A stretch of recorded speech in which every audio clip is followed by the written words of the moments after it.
Tankers, Captain Taito here for another episode of Wot Monthly. This May you can farm credits in Frontline, embrace the competitiveness of Onslaught, or simply check out the rewards you can pick up along the way.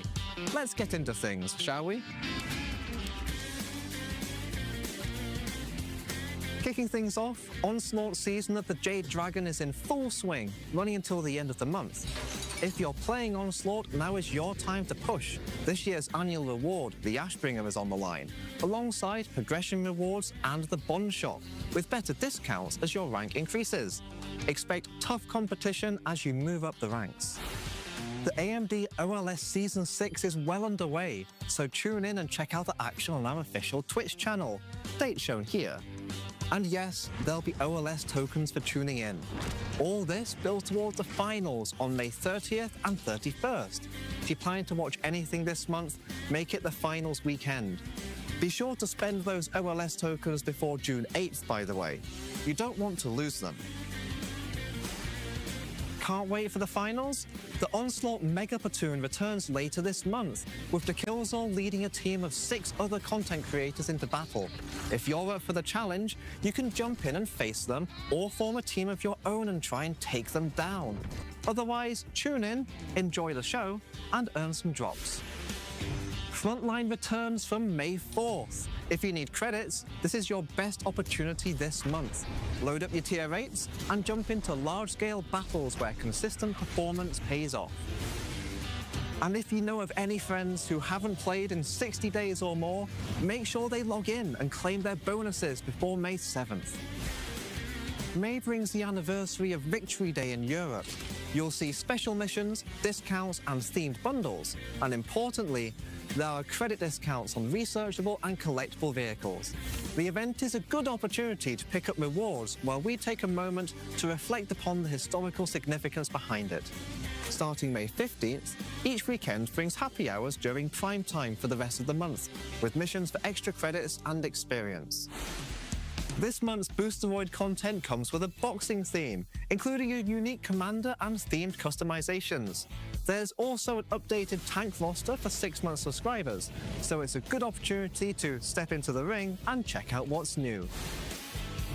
And for something a little different, we couldn't bring a real mouse to the office, but First Legion have created 300 of these 1/30th scale of mouse Wüstenschiff models, just the right size for your desk. So what's your plan for the month? Frontline for credits?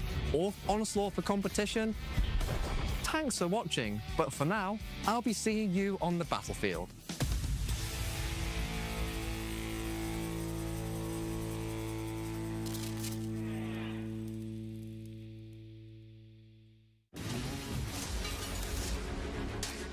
The final Onslaught season in the annual cycle will launch with some exciting new features.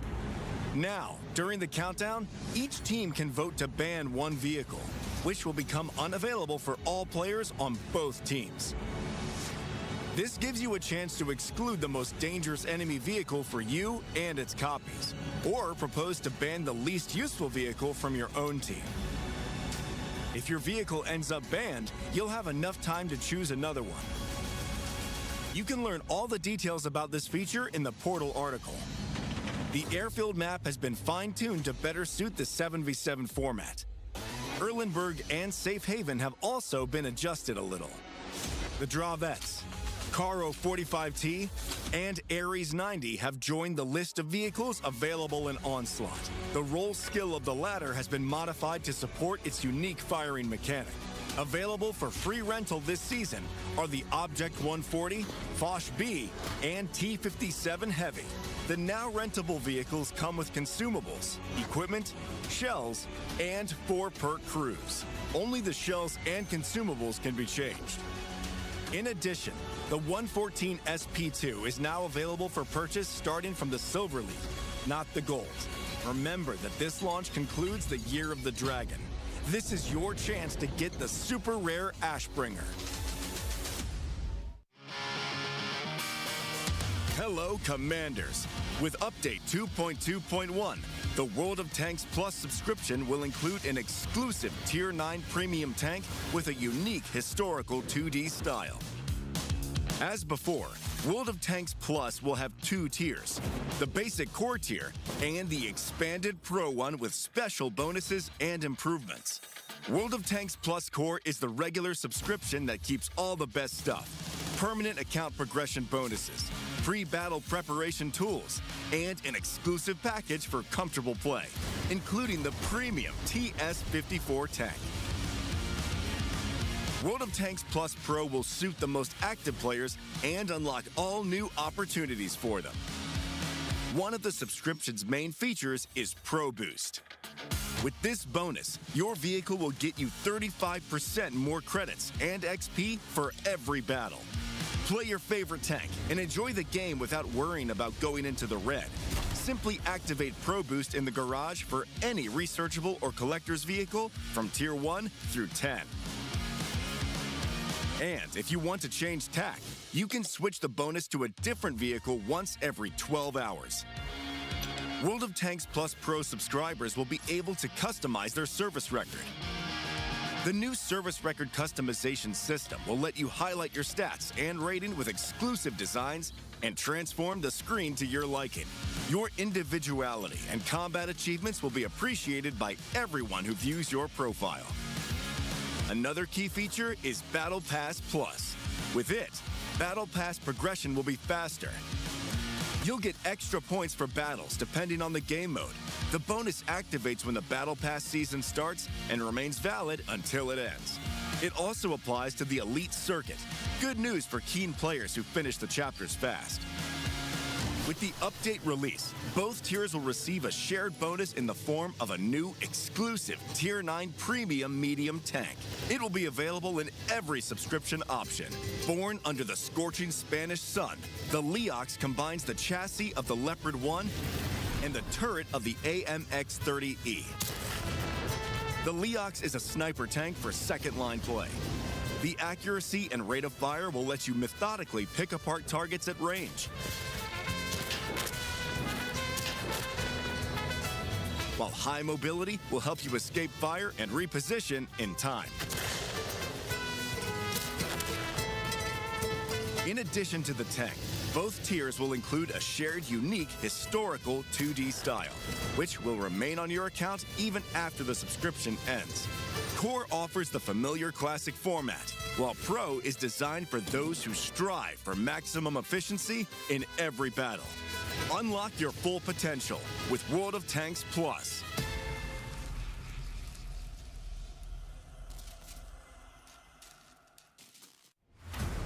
Heart of a lion, will of a champion. Ain't even trying, just get them amped up. If you got a problem, I'm the answer. Stand up, everybody hands up. I'm unstoppable, I ain't gonna stop till I I'm unstoppable. All I do is win, yeah, I'm unstoppable.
its rendering speeds render other processors obsolete. This is the world's most advanced processor. In entertainment, its rendering speeds render other processors obsolete. Powers cloud services for billions. Helps change the course of climate change. And uses AI to accelerate disease detection and cures. We make the world's most advanced processors, but only with your vision can we advance the world. AMD. Together, we advance.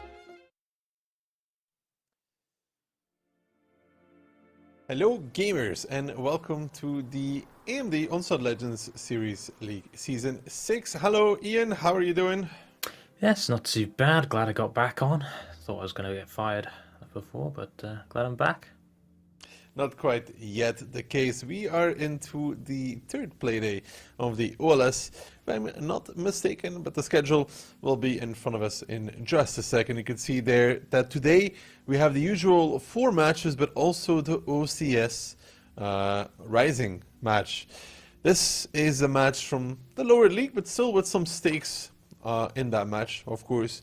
That's going to be interesting later to see how those teams match up. Next week we're also streaming Monday, Tuesday, Thursday, and Sunday, and then we'll have a mid-season break after that. The prize pool currently at 45,570 euros, which of course you at home can still contribute to, as the bundles that we will be showing in just a second are directly 100% contributing towards that prize pool. If you end up being the Oracle of the season, you will also end up getting an upgraded style and badge. Ian, who would be your prediction of this season? I think I bought the Mafia pack, so I'm going to go with them from their WCI win, I think. I think they have it. Mafia, always a team not to be underestimated. Very solid and very solid so far into the season as well.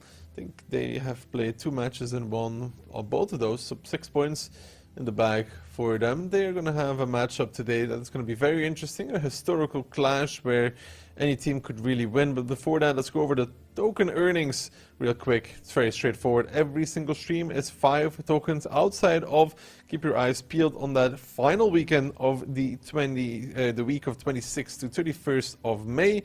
They will have 10 tokens on Saturday and 10 tokens on Sunday. It is the finals, so we're streaming the entire weekend.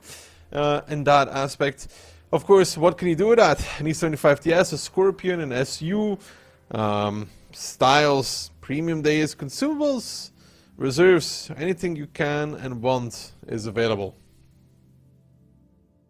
Yeah, definitely some decent premiums there. E75TS, definitely worth the while for watching. For sure. I mean, and even the other rewards. I mean, the E75TS is a very good tank, but if you don't have enough to get it, there's other rewards there for grabs. Mafia, indeed, currently topping the board with 6 points. 5 points for hit and run because they did end up going to tiebreaker with CTR, if I'm not mistaken. So because of that, they have 5 and Mafia has 6. But, of course, one of the matchups that we are going to be watching today is Mafia versus hit and run.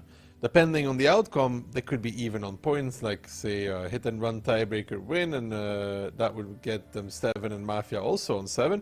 So, but a lot of stuff that could happen there. First up, we're going to start it off with Cashback versus Lotus. Lotus, can already say they need to put up a performance here. Sicario versus W, a W team that is currently not looking too hot this season, I think, Ian, it's fair to say, with Sicarios potentially having an opportunity here to take something.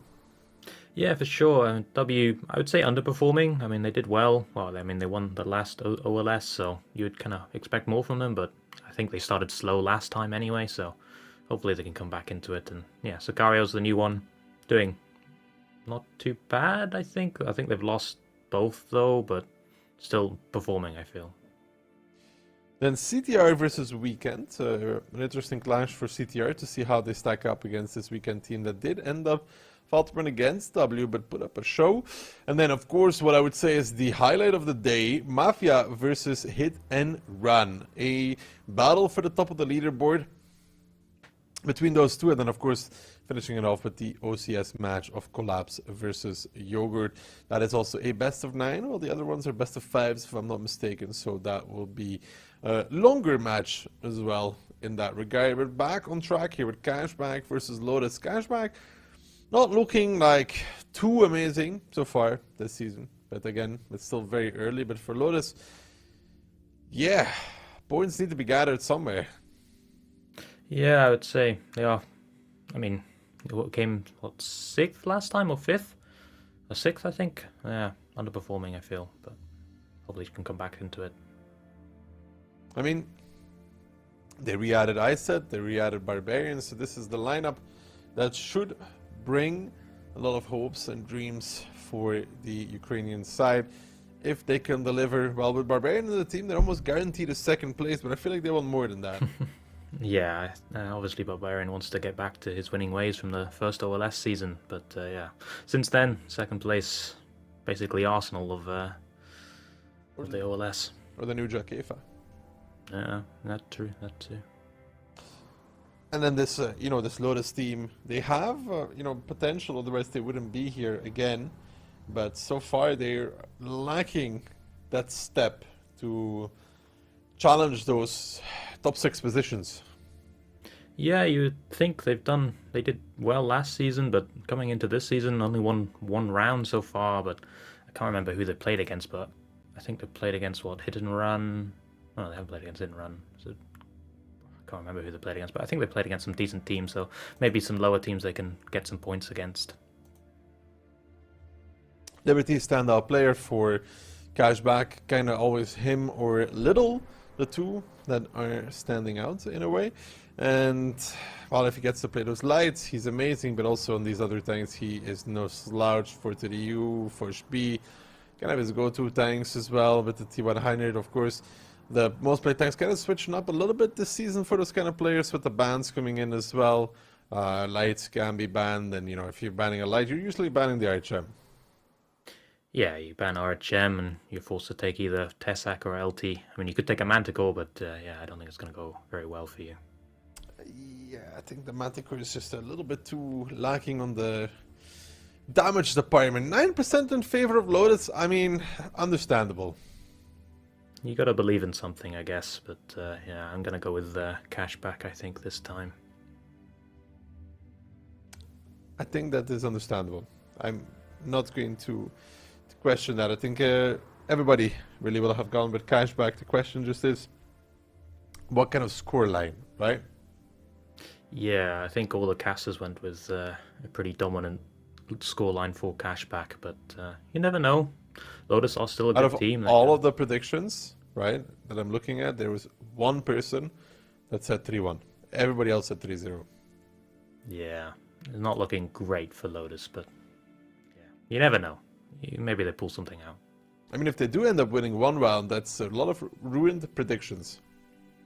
It's going to be. I mean, you need to get all the things right, but I guess everyone else has predicted the same thing, so you're not going to go up in score against the other casters.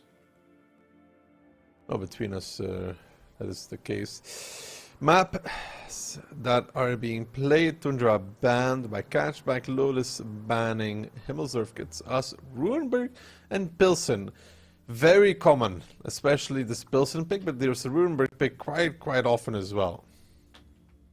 Yeah, I mean, Cashback, I think, have played Hit and Run on Runeberg last time. I think that was the one where Hit and run them down with Bliskers and T57 heavies versus this like very heavy setup from Cashback. I don't think Lotus have played Runeberg so far, so it'll be interesting to see what they bring. And Pilsen, I don't think Lotus has played either, I don't think. I honestly don't have a clue, but I'm ready to see Lotus exploit Cashback on Runeberg. They have shown a weakness on it from time to time, last season against CTR, for example, but as the season goes on, teams will get more developed on it. And the reason behind Runeberg is not that hard to imagine. It's not really a map where you can get surprised. No, I mean, the meta seems to be... I mean, if you're not banning Type 5s, it seems to be quite a slow, heavy map. But, I mean, we'll have to see what they ban. But, yeah, a lot of people banning Type 5s just straight up to stop this, like, heavy meta that seems to be developing on these city maps. Yeah, I mean, Type 5 and E4 ban quite common, right, on Nuremberg.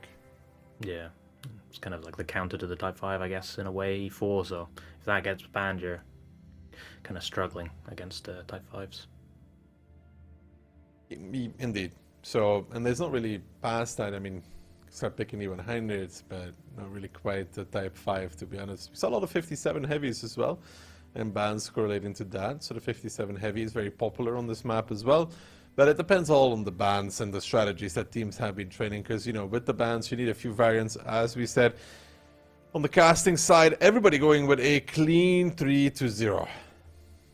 Yeah, I mean, Cashback are not looking amazing, but I think they're looking, at the moment, a lot better than Lotus, so we'll have to see if they can keep their streak going and get that 3-0 that everyone's predicting. It's, you know, if you were a brave man, you would have gone with 3-1 here. That's, I mean, yeah, I mean, me and you both need to cash the points, so maybe. I don't need anything. Yeah. You're not caring again, is that what it is?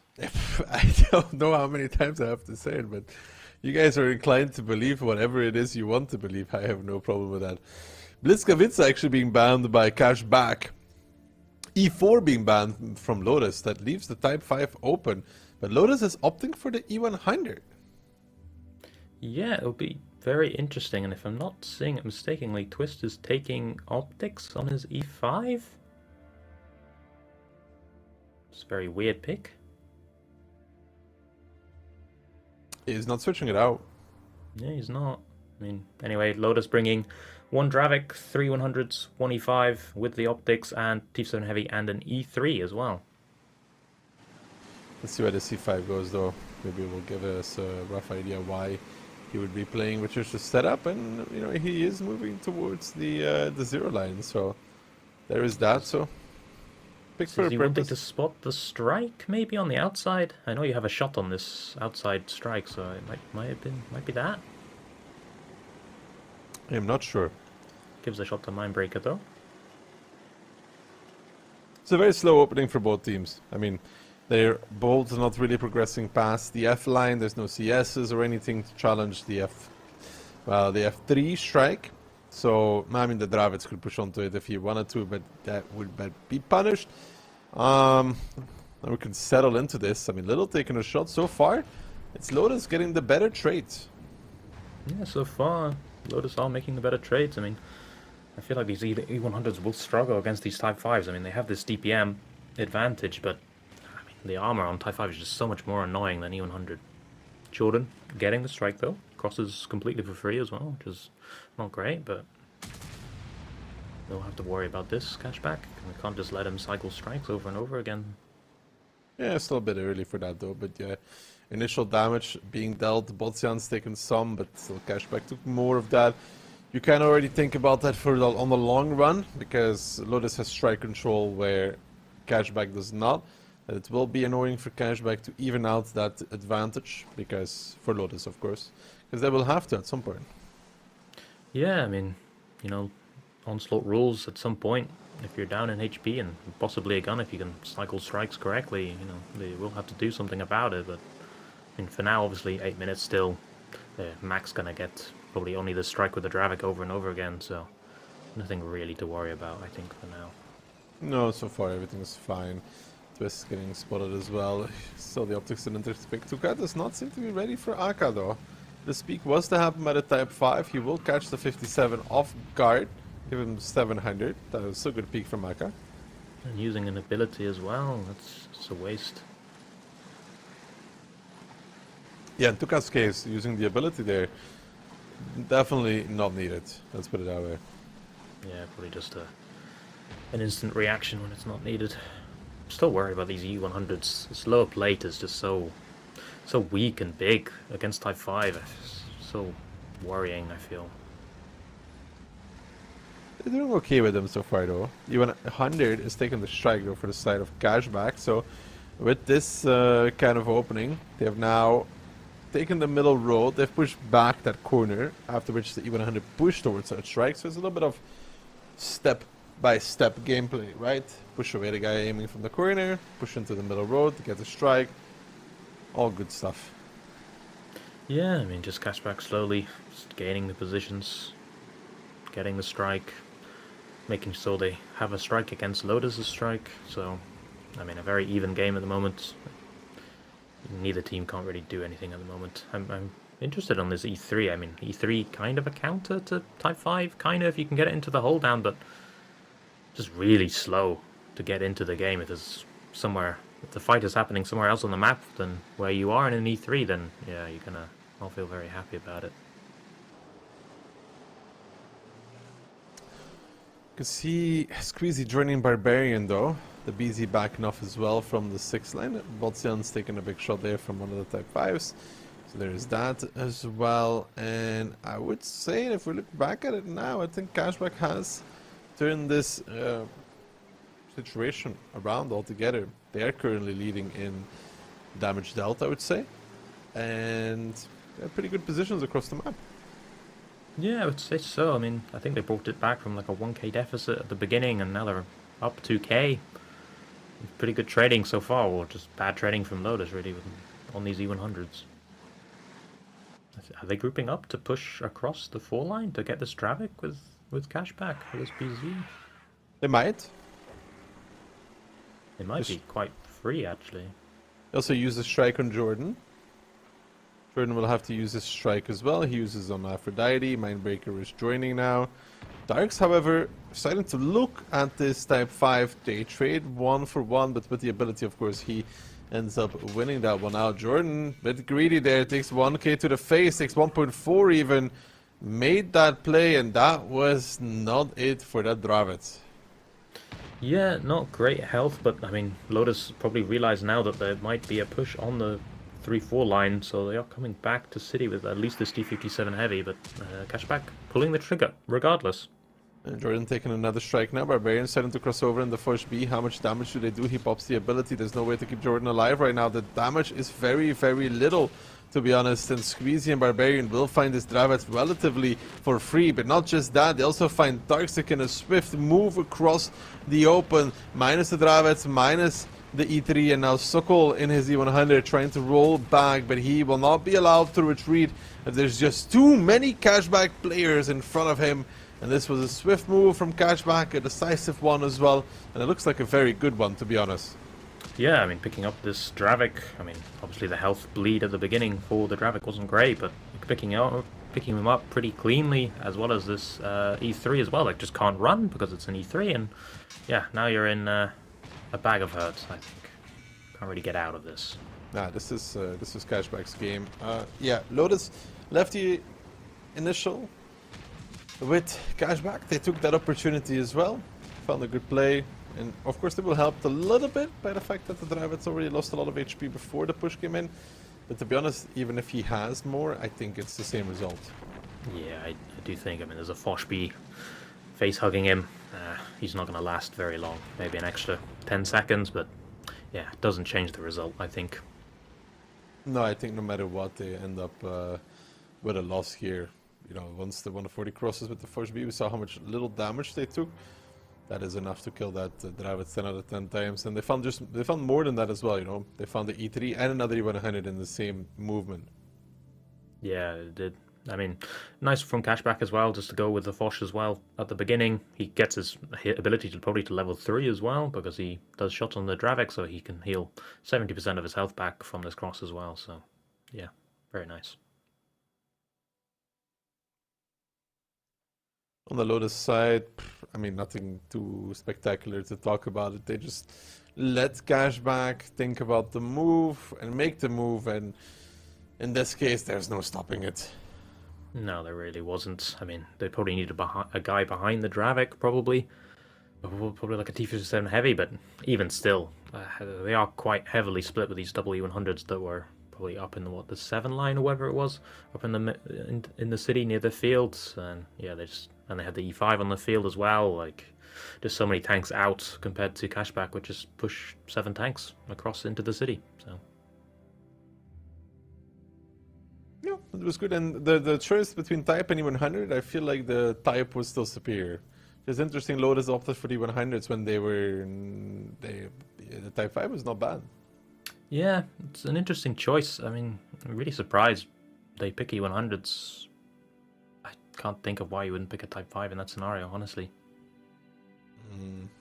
No, I don't know. You tell me. Smaller cupola? Something I can guess? No cupola, sure. Sure. Bit more DPM, but yeah. I mean, we saw it on that E100 that got caught in the city. He just didn't bounce anything because his lower plate is just too massive to hide. So he just died. I feel like Type 5, you might be able to get like a lucky bounce if they miss the cupola or the hatches. But yeah, E100, weak point, too big. See what the second battle of Rurenberg brings, though. It would be not good for Lotus if they came out of this looking at 2-0 already. We know that in best of 5 anything can happen, but for a team like Lotus to beat Cashback twice would be very difficult. Yeah, it would. I mean, you really want this a bit of momentum after winning the first game, but unfortunately they don't win first game, so it's going to be, I think, even harder to bring it back. And I mean, it's not. I wouldn't really bet on them winning this game either, so it's going to be hard. 50B banned and Type 5 banned this time, so E100 is open, E4 is open, and you can see that Cashback is using that E4 being open. Also, look at Barbarian's equipment. Oh wow, Pawn Binos. Is he going to do the same thing, you think, in like J9? Same as E5? I guess it's the only position that works for it, no? Yeah, I mean, I don't see anything else where you need Binos, really, so probably Cashback going heavy city, I guess. Similar to Lotus last game. But Lotus bringing 4 full 30Us and 3 2 heavy, so I think they're just gonna press W, I think. I mean, they kind of have to. Yeah, I mean, Barbarian's gonna be really hard to try and punish here, because they're just gonna turn around with E4s and they will just clap the first thing that comes across this road, so... I mean, I think they only see Jordan, so maybe secret full 30U. This could work. This could definitely work. I mean, the triple for 30U currently unspotted, and Cashback is not really aware of this. Jordan is just taking the strike, and Barbarian's about to get swarmed by this group of hungry hyenas. Sokol's the first one to get spotted out. They pop the ability. Barbarian, I think, realizing now what's up, gets double tracked. Well, not quite yet. Has this repair kit available. Tarks are taking a lot of damage on the crossing.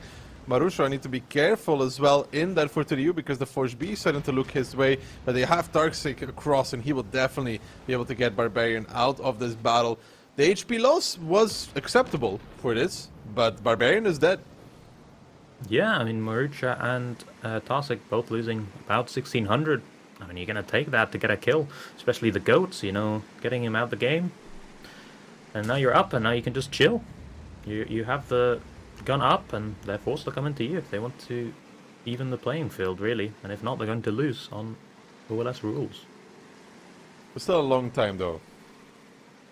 Indeed. I mean, 8 minutes. I mean, Chiefs and heavies are not going to do very well against E4s on corners, so I guess they're just going to sit and wait.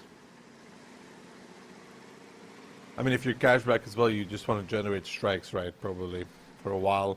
Get yourself back into the game, get an opportunity. Yeah, having maybe 2 strikes that you can strike on T57 heavies, especially, well, obviously you don't know that they're there right now, but I mean, that strike would be very juicy, hitting 3 T57 heavies. Looks like they're not going to rotate strikes though. This 140 still has strike, and he's going to have to use it if he wants to get the next one. Yeah, that's an interesting part that nobody from Cashback is trying to take the strike right now, you know? Yeah, it looks like the Foch is rotating to do it now, I guess, but it's wasting about 20 seconds, I feel. Lotus really wanting to make a move, even with the gun up. Just speaking out, gets spotted. Sees little as well in return, so... I mean... I like that Lotus is being a little bit proactive, but this is the kind of case where you have to be careful not to be overly proactive. Yeah, you don't want to overplay your hand here, but I mean, they're going to peek on these E4s on the cap, I guess, but it's going to be really punishing, peeking to double E4. And little as well. Well, they're going to have to do it anyway. Swiss speaks. Aphrodite starts clipping out. Hits 2, is going for the third one as well. Hits all of those. That's the strikes from Cashback coming in now. That is the arsenal used. It wasn't even that big of an arsenal, but they have all been used. Good shot from Akka on the crossing as well. The HP now in favor of Cashback, but they're down 2 guns. Is the cross from the 57s worth it? We do not know at this moment in time. Tarks and Sokol wanting to cross over with Jordan. Squeezy running away. They're going to pull back with Tarks, but he takes a lot of damage from Liberty, who is popping the ability and standing his ground. Of course, Squeezy in return being forced away. The triple for 30 now on the corner, and like we said, the HP not good for Lotus, but the guns are. But they got to keep taking shots for free. Yeah, I mean, I feel like you just stop at this point. You're 2 guns up. I feel like they're just pressuring the W key, but they don't need to. And, I mean, here they go with 430 across into Liberty, but if Liberty reloads, he can kill both of these guys. Liberty will pop the ability. Marusha and Sokol are popping their DPM ability as well. Squeezy is just sitting there farming away in the meantime, hitting shot after shot while Sokol is missing, for example. And Marusha is also missing, and Squeezy's having a good time, and they get the first kill. Tuka is dead. Liberty is now reloaded, starting to peek out. Squeezy finds a kill as well. Liberty will clean up with 3 shells left in the chamber. He has 2 more now after the first, 1 after the second, and all of a sudden it looks like Lotus goes a little bit too far, and they end up with a complete whitewash from Cashback. Lotus 2 things up, but somehow then let it slide. A little bit too much proactiveness. Yeah, I mean, I was getting a little worried about my prediction after, I mean, getting this free kill on Barbarian, but then, I mean, the player to get the other kill as well was fine, getting that E4 on the cap, but after that, I don't understand why they kept on pushing. I mean, I just don't understand. They're 2 guns up. After the second kill was the moment to pull back, I would say. Yeah, for sure. I mean, maybe 1 gun up is, I guess, kind of dangerous if you want to just sit and wait, but 2 guns up, and you can just go back and sit and cycle strikes just like them. Seems strange to me. Indeed. I think after the second kill, they should reset and hold positions instead of crossing over with the 57s, for example. But then there was also a moment after they're just taking shots for free. Yeah, I mean, they're just peeking into E4s, and I mean, that's not really what you want to be doing in T57 heavies. And I mean, these 430Us as well. I mean, the fight on the Foch, Liberty in the strike was not good either. I mean, I think I saw 3, maybe 4 shots missed, bounced. Not great. Yes, there was a moment where Marusha and Sokol, I think, both missed their shot. That would have actually killed Liberty if they hit it. Yeah, it would. So, I mean, these small mistakes do really mount up. But what's next map? Pilsen? Yes, Pilsen. Yeah, I mean, I'd be surprised if Lotus win that after getting... I mean, this is going to be quite a heartbreak, I feel, for the players going 2 guns up and then losing off of that. It's going to be tough. I mean, winning 2 rounds on Pilsen is going to be hard. This was really their opportunity. Their initial move was actually very, very good. Yeah, really nice opening from Lotus, getting not spotted by this E4 with the Bond binos. I just don't understand, just overplaying their hand. Well, now they need to make it happen on Pilsen. Yeah. I don't think they've played Pilsen before Lotus. I don't remember any rounds played against them, but I would expect something. Maybe, I don't know if they're going to go all in and just go for like a cap play, or maybe just play it slow and see if Cashback makes the mistake this time. Lineups. EVR being banned and E4, bringing out K91s for Cashback. 2 of those, a Dravica for Ryu, double Foch B and an RHM. For Lotus, bringing an E100 again, double Type 5, 1 CS, 1 for the double 430U, and a Foch B with low noise. And Suckle changing to a BZ instead of an E100. Cashback a little bit more mobile, right? No Type 5s, but the double Dravets, they could play a more mobile and fast game. Yeah, maybe just a Cashback doing pretty heavy field. They have these double K91s to reset the strikes, reset the cap, sorry. But yeah, I'd be interested to see what they do.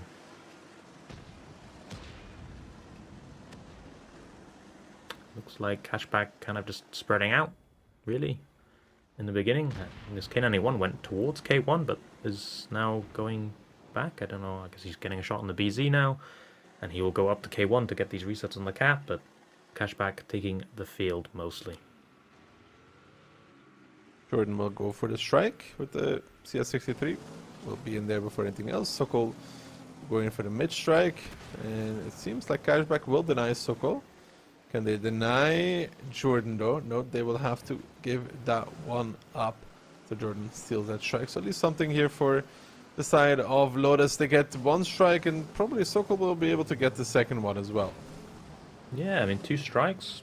Pretty nice again from Lotus this opening. Working out, getting these double strikes for free. Cashback probably going to go get the strike on the 1 line, but do need to be careful. Maybe something could rotate towards him, but Jordan taking a lot of to punish. 1,000 health gone. These double Fosh B punishing him a lot. Liberty starting to take the information tower. There's not much they can do about this. They can use mini strikes, which they do. We use one that was Jordan's. They only have one, so the big strike would have to be next. Not sure if they would opt for that, to be honest. I think that would probably be a waste. They're not going to do that. Liberty is going to take the comms tower and will pop it immediately. Sees all 7 of Lotus in the positions they are.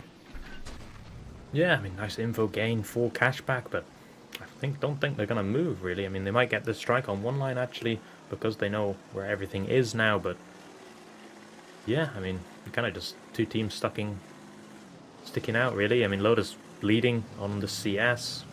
They are down in health, nearly, from the beginning anyway.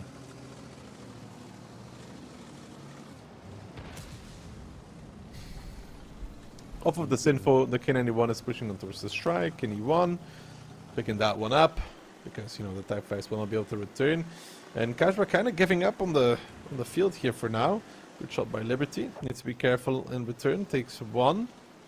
There's yes, 63, I think, from the back. Now Tuka and Twist pushing up, but Cashback is ready and waiting at the same time. Double Flush B and a K91 in position.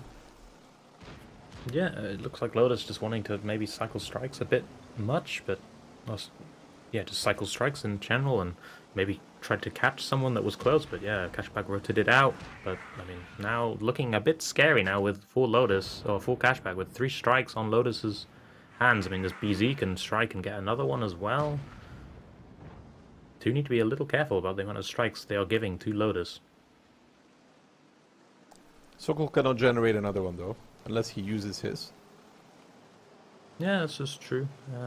Surprised he hasn't used it, but I guess nothing has been spotted for a while. Maybe he's going to strike Aphrodite here. Chooses not to though, because he's saving it for a sunnier day. Marucha is coming in to probably They're not spotting the field. The double first B on the K91 has dropped down without being spotted. Squeezy, Barbarian and Mindbreaker are currently entering enemy territory without being seen whatsoever. And here comes the push from Cashback. Mindbreaker going in from the front, the Barbarian from the side. The strikes will come out to try and do as much damage as possible in return. Tuka, however, will just explode. And I think this right now is where Cashback has a superior number of guns in the game. Twist now in the open as well, forced to run away because Botsians is dead, and they do find Aphrodite in the Dravet. He dies. Crossfire from Jordan's just too strong for that one as well. But now Lotus half the HP basically off Cashback, just kind of marching through the open. I mean, Twist even here, where does he go in that 430U? Marusha and Sokol Tarks trying to do something, but it's just not really good enough here to make Cashback sweat. No, Cashback picking up these 2 guns on the field. I mean, somehow not being spotted at all, dropping, getting basically point blank. Probably the first thing they knew about it was close combat being activated. And yeah, picking up these 2 guns and just converting from there, really. Great stuff for Cashback. I mean, first and third round, pretty dominant. The second one, you could say they should have lost it, but they do show some mental fortitude. to recover a bad situation into a remarkable recovery. It will be 3-0 as the majority of the people predicted. 3 points as well. Exactly what they needed. Yeah, exactly. Getting up onto the board. I think they were, what, 6th or 5th before this. So, yeah, I mean, just nice from them. Getting up to them playoff spots. Or getting secured, at least. Mm-hmm. See the damage numbers. Yeah, the push there. Good job, Ayaka. The push there, unspotted, was fantastic. Yeah, really nice from Cashback, realizing that they can just drop from the hill there and just come close and catch all the tanks that are close. Really surprised no one was peeking up on the coal piles, I guess, just to see this possibility coming. But yeah, I mean, just nice from Cashback. Really, nothing really much else to say.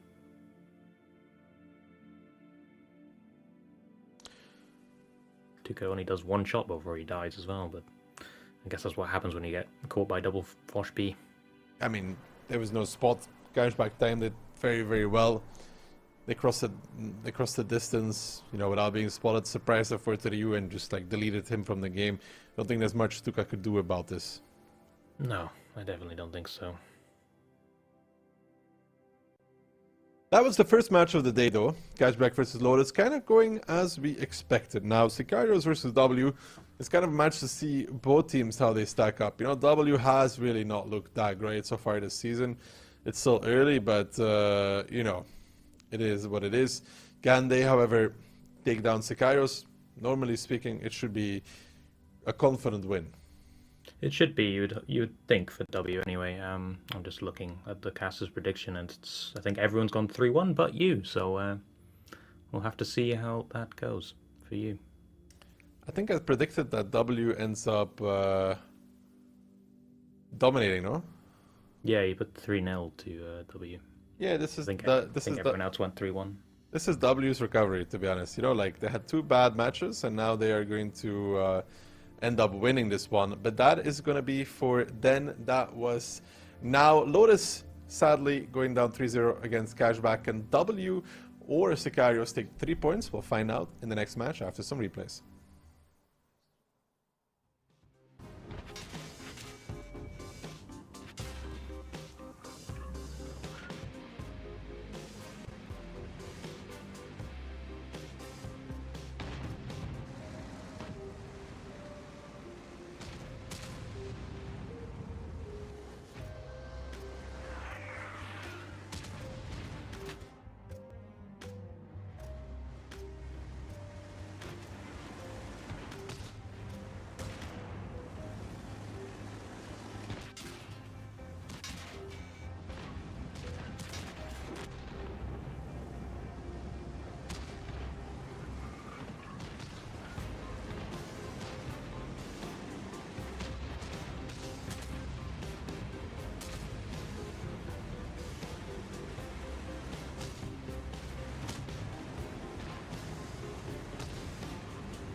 W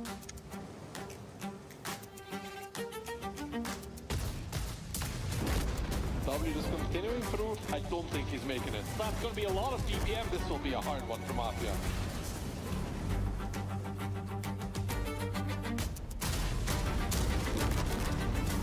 It's not looking good. He's going to disappear. Pretty bad for Cashback. He's dead. They are doing damage, but they're not stopping this train of W tank pushing forward. He's a one-shot Itox with one more kill. They can't really do anything. Hit and run seems to be outnumbered. It will be crushed under the heel of W.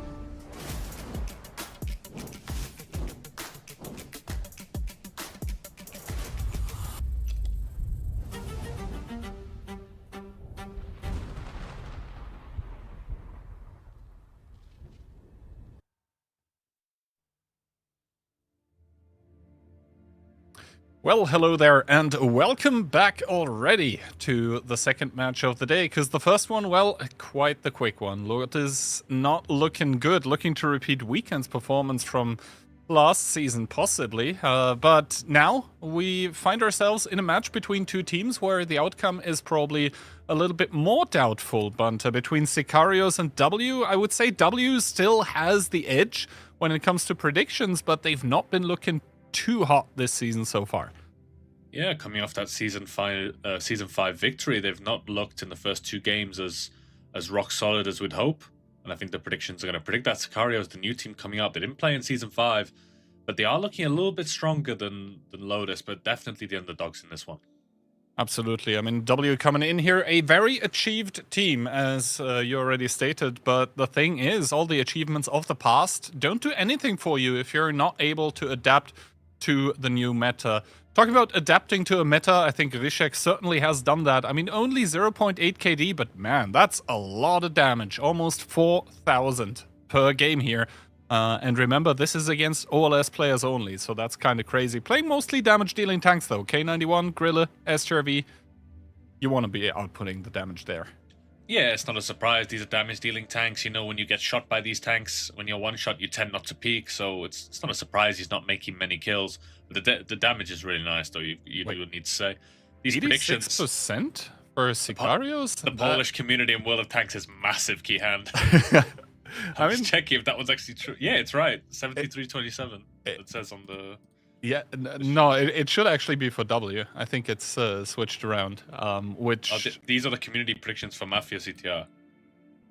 No, it's like W also 86%, but yeah. Okay. So take that with a grain of salt, but for now, let's talk a little bit more about the upcoming match. I think here, really, for W, it's going to be the proving point for themselves if they want to make it into Phase 2 or possibly even into the finals, because so far whenever W has made it to the finals, they won the season, but you know, sometimes they don't make it to the finals, which once again speaks to the volatility that their team can have. Now, talking about maps, Ghost Town and Tundra taken out, leaving us to start with Himmelsdorf, which is a map we've not seen so often yet, so I quite like the choice. Into Cliff, which is an absolutely brawly map, and I can definitely see why W picked it, saying, hey, we should still have the better players when all is said and done. We're just going to stomp you on Cliff. But if it goes to tiebreaker, then once again it's going to be Ruinberg, which is a very, very slow map, at least so far. More room and more time for players on either team to make mistakes. But first of all, Sicarios, I think the pressure is on them to make it there. Yeah, definitely. It's nice to see not Pilsen today. Cliff, we've seen W play already in the tiebreaker against Weekend. I think this is definitely a little bit... If W don't pick this up clean, even if it's a tiebreaker victory, I think we need to start asking the question of W. You know, the 3-0 against Mafia. Mafia have looked stellar this season, so that's not that much of a surprise. But Weekend taking him to tiebreaker, a little bit of a concern. I feel like they should be taking the... You know, it's fine if you lose against one of the other top 4 teams. But if you're losing against or being taken to tiebreaker by the bottom 4 teams on paper, then that's where it needs to be a little bit concerning. And I think obviously we still give it to W, but Sicarios are no slouches. We saw them in the first day against Cashback, and they had some potential to make it work, and they dominated Lotus. Absolutely. And this is why I think W should be warned. especially after, like, you can always look towards the other teams, but I think in the case of W, they should be more focused on themselves to kind of make it happen. Because that is, I think, what has gotten them far in the past, is where they mostly focused on their own strengths and didn't really care what the other team was going to do. They were just executing their stuff and playing their own game. So let's see if this one is going to come in. Ban phase should be ended, and here we go. Sicarios taking out the 4W, not wanting to play 50B in the first game. So Sicarios are actually going to start with quite the varied lineup, it seems. Dravitz, double T57 together with a Type 5 CS K91 and Bliskovice. Yeah, an interesting one. A little bit of a change. I'm not sure what the change was. But either way, on the W side, that's triple BZ, one Dravik, 140, and double Bliska. Pretty aggressive lineup. These BZs, you kind of, and Bliskas, it's probably going to be some middle aggression for that mid-strike. I wouldn't be surprised, but yeah, Sicarios look like they have a much more controlled lineup. Definitely. W's lineup here is spelling aggression in your face. We're going to directly bring the pressure on. Whereas Sicarios, they're probably hoping for a little bit of a trap with the double T57, as both teams are sending tanks towards the middle, but W, of course, more aggressive. The double BZ75 boosting into that, hoping to get maybe something, and well, they do get something, but that is mostly shots to the face. Mentos immediately down towards 2,500. Nepal taking a shot of damage as well. So far, Sicarios doing a good job of punishing, but through the 8 line comes the double Bliska. That's a lot of DPM, but immediately they get punished by the double T57. Yeah, it's really good timing. Those T57s went forward and the Bliskas weren't spotted, so Sicarios have hit a really nice timing here. Like, he's trying to go for Itox. We'll need to see if he can pick this one up. He's being rammed in the same time, but does connect it. The T7s will come off reload soon. Big strike coming in. We'll need to see how much damage that does in that corner. Brainbreaker, his DPM is quite low against that Dravik, so it's going to take him a hot minute to pick up that kill. Nepal is trying to shield Club, but Nepal has the less HP. He goes down. Club tracked with that ability. The track health goes down to 1. Tracked again. We'll need to see if he can flip on his side. He can still do damage though, but gets picked up by Like. And all the time, that CS on the hill is dealing damage. Miku still alive. No small strike on the W side to pick him up. Brainbreaker shoots on Mayo. Doesn't go over peak for the kill on Miku in that window. Mentos being pressured. That BZ, minimal DPM. Adi has enough shells to pick this up, but Like will probably connect it. He does. And the first round, aggression coming out from W, but running into that Sicarios wall. I can't deny there was some pretty good timing on that 8 line for Sicarios. It almost looked like a hard counter, not gonna lie. Whatever W were doing, there was someone ready for Sicarios. Speaking about the BZ75s that were trying to go through the middle and immediately got punished, then the double Bliskovice through the 8 line. It was kind of a hammer and anvil approach, but Sicarios were just so ready. Now, I think they need to still be a little bit careful because they have a lot of one-shots here, but the amount of guns in the game, it absolutely spells disaster for W, who don't manage to even get a single kill on the board, getting absolutely stomped by Sicarios. Yep, and that's Daki's prediction wrong. As we all know, Daki doesn't care, so it's all fine, but we'll keep making the jokes. But yeah, I mean, it's very good timing by Sicarios. They moved those T57s forward from their hiding spot right as the Bliskas went around the corner, which is essentially completely perfect timing. So I think those T57s are going to have a lot of damage on the board. The BZs, they took some initial punishment, but it wasn't that bad. But going through the mid, they just fought, I think it was Miku and Dravik on that high window, and he's really hard to kill without overpeaking, especially with that low DPM of the BZ. So solid start from Sicarios, but W kind of just ran into them.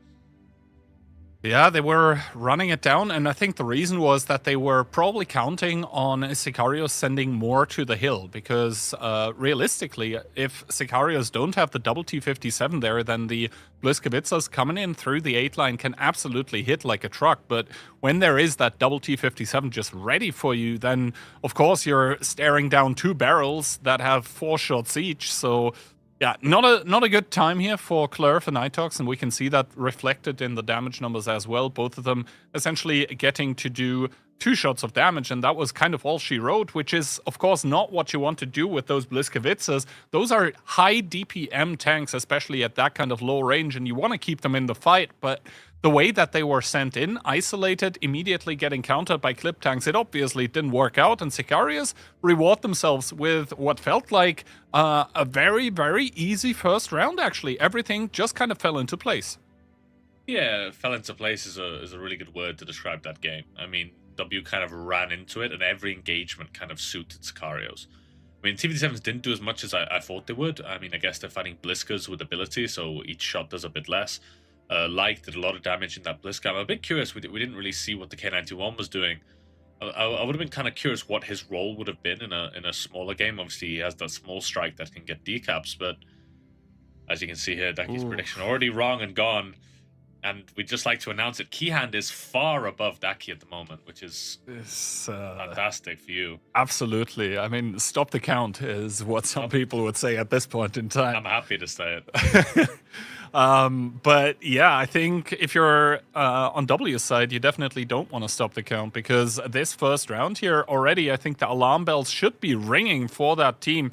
For the only really pan-European kind of international team, I think they're the only team that has actually English as a communications language. Let's see, though, into round number 2, the bans are kind of the same. The only thing that changed is that, well, the teams got switched around. This time around, Sicarios taking out the 50B and W taking out the E4. But what tanks does that leave us with? Sicarios bringing a Dravets, an E100 Type 5, a CS, a K91, 430U, and a Bliska, so notably no Inspire medium. Yeah, W seem to be going a little bit for a more slower lineup, which I like. They are fans of this 60 TP that they've taken now. Same with E100, double BZ, CS 140 Fosh.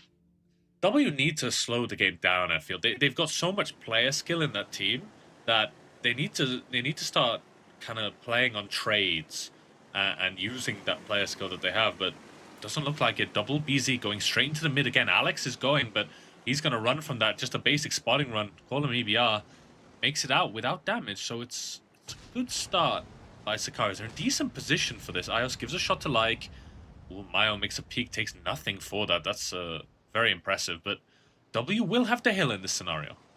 W are going to be able to utilize that CS63, but at the same time, Sicarios have taken one line, and the K91 does go in towards the artillery strike. Currently, W not really going for any of those neutral kind of objectives, as Milo is in the cap, so the sirens are going to start ringing as Like takes some damage, though, so the hill control starting to come in favorably for W, as Brainbreaker takes a shot in the 8 line as well, but Ios able to continuously deal damage with the 140. That means, of course, Inspire across the board for his team, making everything just that tad bit better. And in the trade so far, it does reflect, but W need to be careful with that cap pressure. Now even Rishek with the K91. That is a triple cap, and actually the artillery strike gets halted, so now a normal reset needs to come in. Yeah, Mentos, he has the level 3 ability. How many people is he going to reset with it? It's 2, so for now, danger averted. Yeah, danger averted. The strike will get taken, so that's another decap. Reject opts to run away. Takes a big one from takes 2 from Ios and Itox. Not great by Reject. That damage dealer in the K91. He gets out half HP. Cap is going up, but bear in mind, W do have that other decap. I'm looking on Mentos. Mentos does have a level 1 strike as well, so this cap pressure by Sicarios, it's not paying dividends at the moment. Well, first of all, the artillery strike will have to get used, and indeed it does, resetting both Miko and Milo. Rishek contemplating should he go on the cap, but I think Ios with that 140, really a deterrence for him to make that cross once again, as Brainbreaker is starting to advance on towards Click. Adi in the Bliskavitsa also ready here to provide some DPM, to provide some coverage, but Click taking a lot of damage as the double BZ from the middle gets pulled as well. Click really getting focused out in that E100, down towards one shot, but Clerf, no shots remaining, so maybe Click will be able to make another one count before going down. And now Sicarios, they have to respond. They're pushing back through the 3 line. They're trying to get a lot of crossfire, but so far W with a good job on the pickup, and also the HP. They're really trading favorably now. Yeah, W, they're like pushing and pulling Sicarios, so they make the play in the south. They outside this E100, they pull Sicarios south, and then W can then push north and catch Alex here. Ios will make this kill. Light goes down. There's a fight going on in the south between E100 and the Foch versus Sicarios, Bliska, and what's that, a BZ? No, the Dravik there of Mayo. Adi will go down here basically for free, and it just collapsed for Sicarios. this cap pressure, it doesn't work if you have these strike tanks, especially the fact that they now with this most recent patch of most recent season of Onslaught, I should say, they start with that level 1 strike. It just means these kind of quick cap plays, they're not as easy as they used to be. No, especially on Himmelsdorf, where the cap actually is considerably smaller than on a lot of other maps, where the baby strike from those sniper medium tanks actually covers a large area of the cap. So you're basically sure to always reset something. W thus able to answer after a first round where nothing seemed to be going their way. They do end up finding their stride and do end up tying it up 1-1, but still I think W, they cannot be content with that first round where seemingly everything was going against them. Yeah, but here they got a really nice isolation on that E100. Like, it was like the perfect engagement because he's like in this like little tunnel where he's exposed from front to back, so they just found Click, and there was no real way for Sicarios to respond. So W always felt quite in control of this game. You know, they had the small strike through Mentos, and Mentos generated another small strike, and then they had the big strike as well. It never felt that they were super under pressure. They took their time, they found their isolation in Click, and that just, it was like a house of cards at that point. Sicario just kind of collapsed. And so Himmelsdorf gets split 1-1, and if memory serves me right, Himmelsdorf was the pick of Sicarios. So now that we are going to Cliff, which W picked, I think once again the pressure is kind of mounting for Sicarios. Because yes, you were able to kind of split your own map against a supposedly superior team 1-1, but now that you're heading to their map pick, you were probably hoping to go up 2-0 here, but that obviously didn't materialize. Yeah, but I don't think it's as bad as we make it out to be. Going Himmelsdorf can be a very heavy player skill map. You can get punished in a lot of angles. So I think going 1-1 is not bad for Sicarios. And Cliff is one of those maps where anything can happen. It's all about the first 30 seconds. How many tanks do you send lower? How many tanks do you send upper? Do you have the hill? Do you have the donut? What tanks do you have? It's a map of almost RNG. Because you can go 7 tanks up, and the enemy can go 7 tanks down, and then it can be a completely different and dynamic fight that could favor either team. So Cliff is very hard to predict. It's a player skill map, but it's also depending on where you put your tanks. So Sicarios could get lucky and find a favorable engagement on the upper or lower side, maybe catch some tanks and come out of this with a 2-0 victory, or W can dominate like they did in the game against Weekend yesterday. It's quite hard to predict, and that's why Cliff is probably one of my favorites. I think Cliff as well has become even more unpredictable with the tank ban feature, because you can never be sure, is the enemy going to ban the BZ75, for example, which used to be a very prominent pick on this map. But nowadays, I feel like a lot of tanks are just removing that one to be able to play something completely differently. Yeah, on most maps, it's like Type, E4, 50B, Dravik. Those are the 4 bans on basically every map.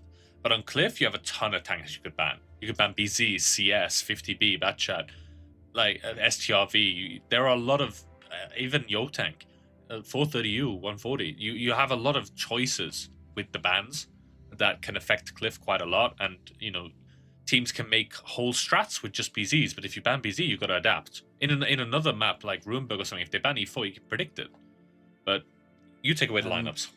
Well, both teams seemingly agreeing on what to ban here, as the 50B gets picked by either team, leaving that BZ that we talked about actually open, and 4 of them are going to get picked by Sicarios, together with 1 Batchat, the 140, and a 430U. Yeah, on the W side, Penta BZ, 140. What was super interesting is that both teams took a lineup, and then once they saw the bans, they shifted to this heavy BZ. So both teams had an idea in mind of what they wanted to play based on what they banned. And if the enemy was going to ban BZ, they would have played that first lineup. But because both teams have banned the 50B, they both go heavy BZ. And that's an aspect of the pick and ban system that's really shining through. The fact that teams need to make 2 strategies on Cliff, just in case their main tank gets banned.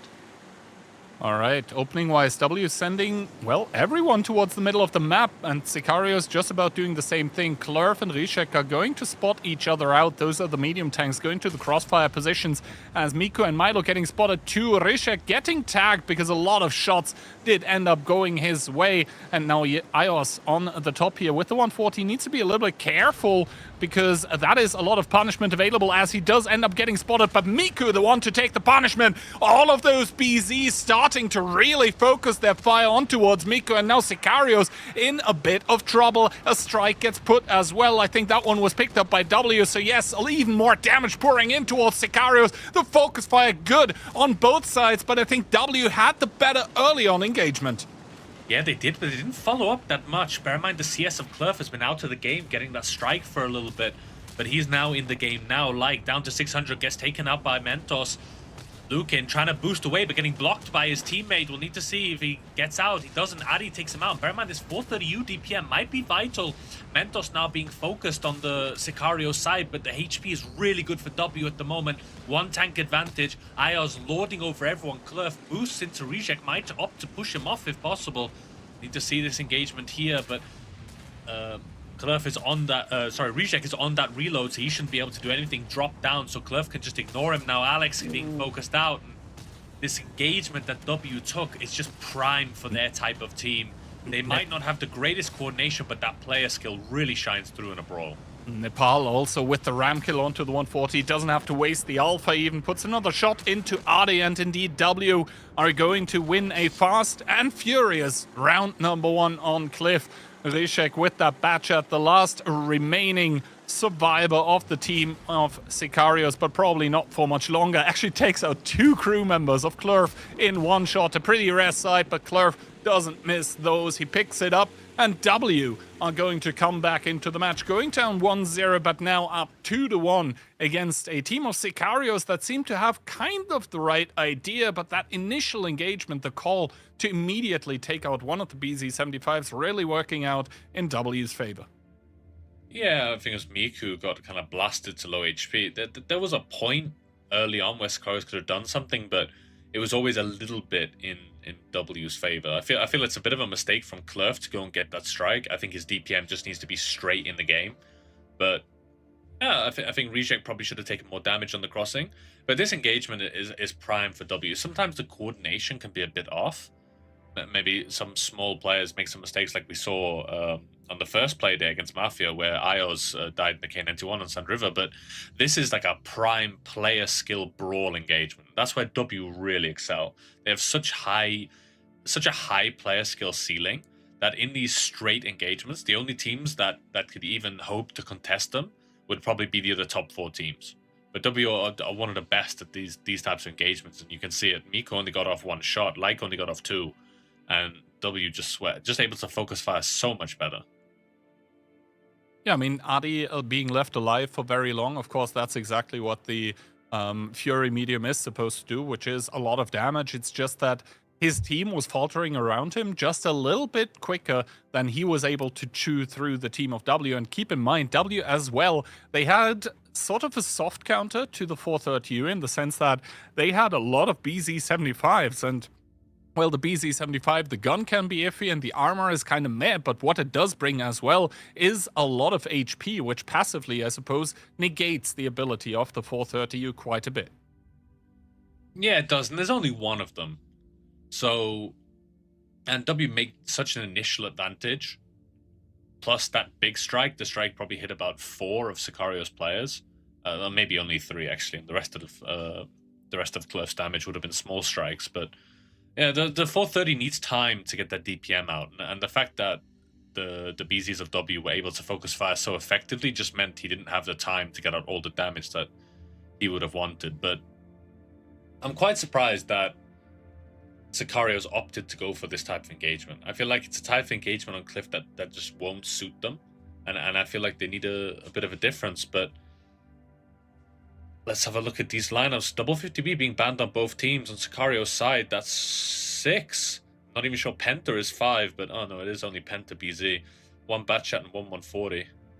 And on the side of W, we find 3 of those BZs together with double CS63, a 140, and the 430U. So seemingly the lineups having switched around just a little bit, just like the sides of the spawns have for either team.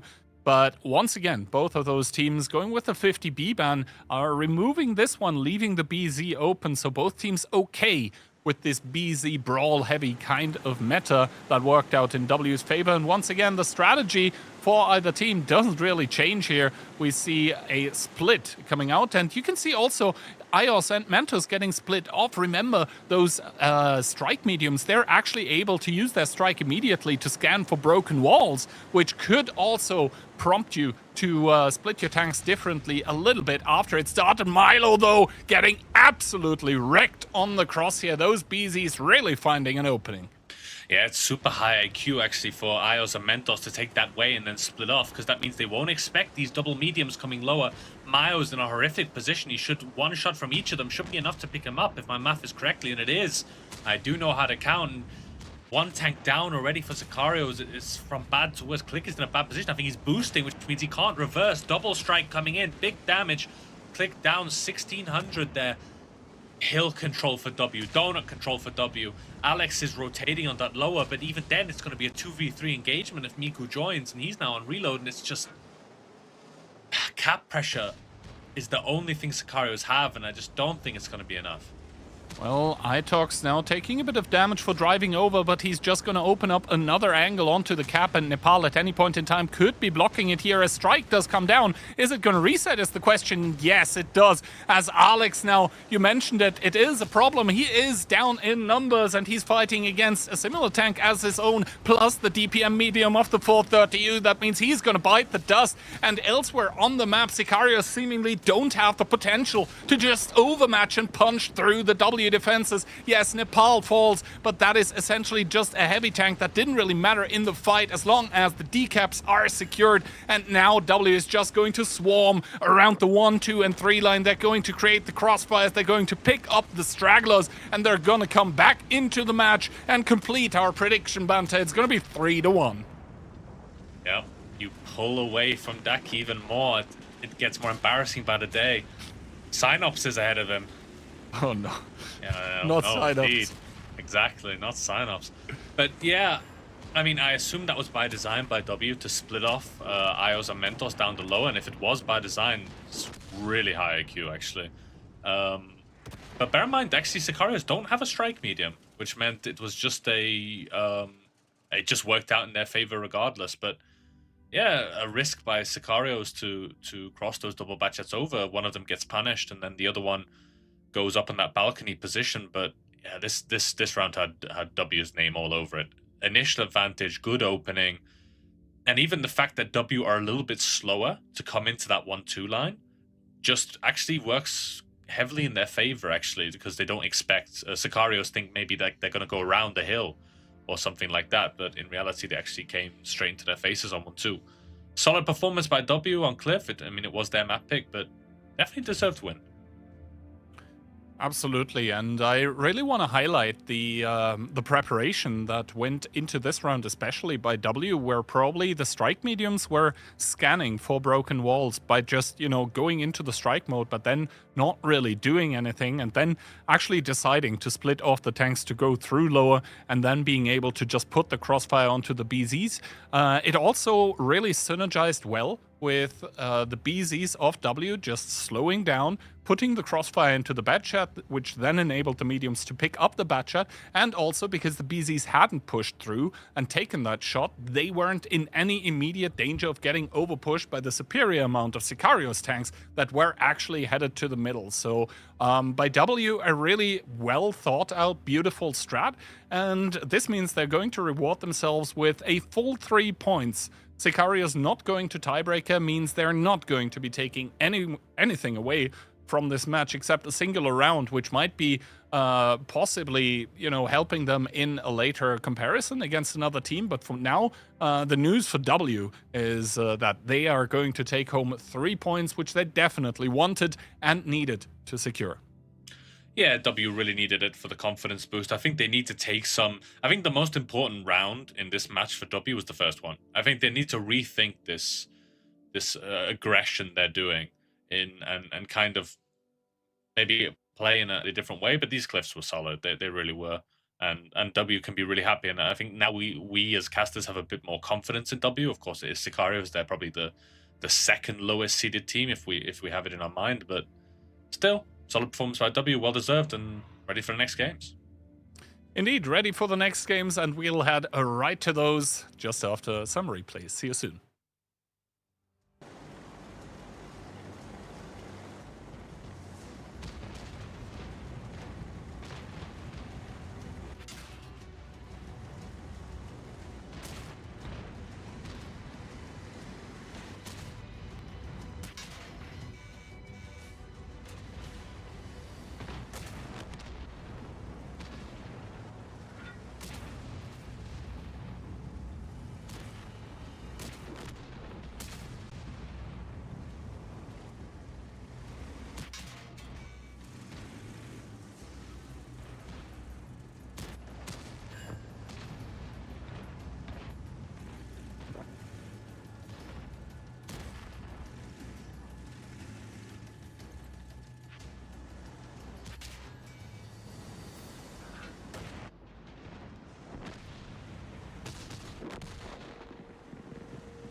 Hello, ladies and gentlemen. Welcome back. Ian, we got to watch a match. Now we're back to cast a match. CTR versus Weekend. Hard to say how this one will go. Yeah, it is. I mean, CTR not doing so well, but I mean, they did quite well against Hit and Run, 2-3. So they do have 1 point more than Lotus. But yeah, Weekend coming back strong from last OLS season. Obviously getting, I think, 0 points last OLS season. And yeah, this time a lot better. I mean, it was hard to do worse than last season, right? Yeah, they already are, I think, doing better than last season, I think. Yeah, they have... Last season they didn't win anything, so, you know. Yeah, I mean, literally Clueless did better than that, I think. Okay, let's not go too far. But this Czech side, yeah, sometimes really good and sometimes not so good. It depends on the kind of day we're going to see out of them. Weekend, we know how they play, we know what they're capable of. Of course, they took third in one of the seasons. They're looking for a similar form in this one. Yeah, I think they have like 3 new people coming back to the team, so should be a lot better. Probably highlight player. I mean, he's been around for so long as well. Play anything. But yeah, for CTR, I don't know. I'm really just looking forward to the maps that they're going to play. Because sometimes this team feels like they could beat anybody. And at the same time get beaten by anybody. Yeah, it does seem to be very 50-50. I mean, coming, I think, 5th last OLS season, they did pretty well. You would expect them to do something similar this season, but I guess the competition is a lot harder this season. There's not really many weaker teams other than, I guess, Lotus, I guess you could say. But other than that, I think most teams are quite good. For Weekend, you know, they had a disappointing loss against W, right? the previous match day. So, and I think the community here seems to be a little bit split as well, 45 to 55. Nobody really too sure which one of the two teams is going to pull ahead. Yeah, I feel like this round could go really either direction, to be completely honest. Just have to see how each team plays on either map, which I think we'll find out soon. Who did you predict? It's a good question. I went 3-1 Weekend. 3-1 for Weekend. Well, Sand River is the first one between these two coming up. Always an interesting one. And then Pilsen the second. We see a lot of Pilsen. Yeah, it seems a lot of people are wanting to play Pilsen. A lot of people not wanting to play Tundra, for example, but everyone liking Pilsen. Yeah, I mean, what do you think is the reason behind this? I don't know. I think did they play? I think they played Pilsen against W, so maybe they just want some redemption. Maybe. And then I know CTR played Sand River against W, so I guess they want also some redemption. I mean, I'm looking forward. I mean, it's hard to say. Like, I really don't know. I think this will depend on who starts better and then starts the ball rolling. Because if it's Weekend, I think it will be hard for CTR to come back and vice versa. Although I see Weekend more likely to come back than CTR. Yeah, I think it will just be a game of mental. If someone gets 2-0 up, then I don't see the other team coming back into it. But if they go 1-1, then anything could happen. Yeah, 1-1 on Sand River for sure, a choice. Well, a possibility, not a choice. I mean, for those top 6 positions, right, if we're looking at this, these are important points for either of those because, you know, they have been, neither of the two have been capitalizing on the opportunities that they have gotten, but CTR losing out against Hit and Run in the tiebreaker, Weekend losing out then against W in the tiebreaker. Those are potentially precious points that they have lost out on, and there's no real way to get them back.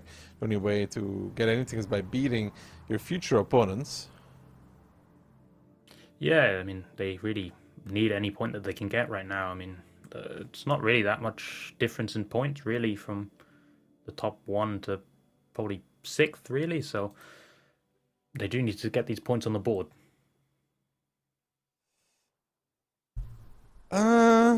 Well, Kihan Banter going for 3-2. Banter not learning from following Kihan's predictions. Interesting.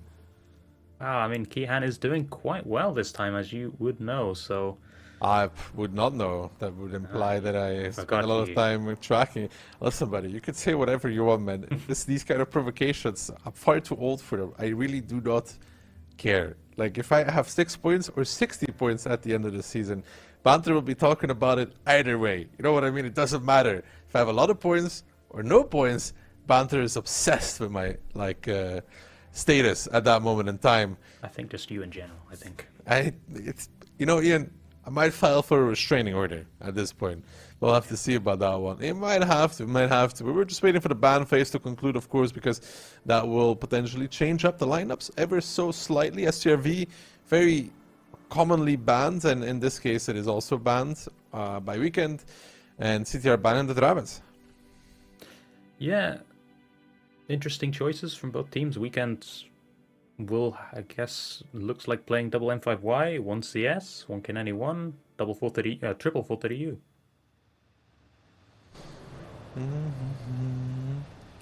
Bad shots coming out from CTR though.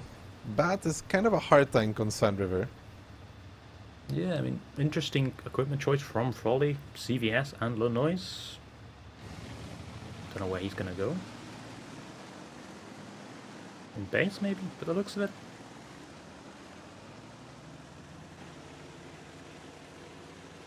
But Weekend playing pretty heavily K-line and going into the gap with 3 tanks while taking the strike in the mid, so CTR are on a timer to take this north control and get some angles onto the cap. Well, the triple 430U will reach onto the cap. There is, of course, Evo with a mini strike as well, and the big strike will be taken in the middle. So there are reset angles on towards these 430Us. Kotichek has a plane. So honestly, if CTR lose to the cap here, that would be impossible almost. Yeah, I think Weekend just missed a small strike on Franter on the strike.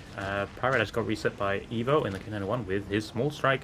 I mean, Woodog overpeaking here just to get the reset, but taking a lot of punish. That was the big strike used though. And keep in mind, Evo does not have a mini strike because he used it to reset Paradise earlier on. He hasn't hit a shot either. 10 seconds left now, 8 seconds, nobody has a strike, Evo doesn't have it. May have wasted the strike at an earlier point, destroys the building, but Kano there takes a shot from the side that is actually all the way from his own base with that RHM taking E1, and Sunshine now backing off as well, back down towards 8 seconds, but the plane comes out from Kodicek, and that will be normally resets guaranteed.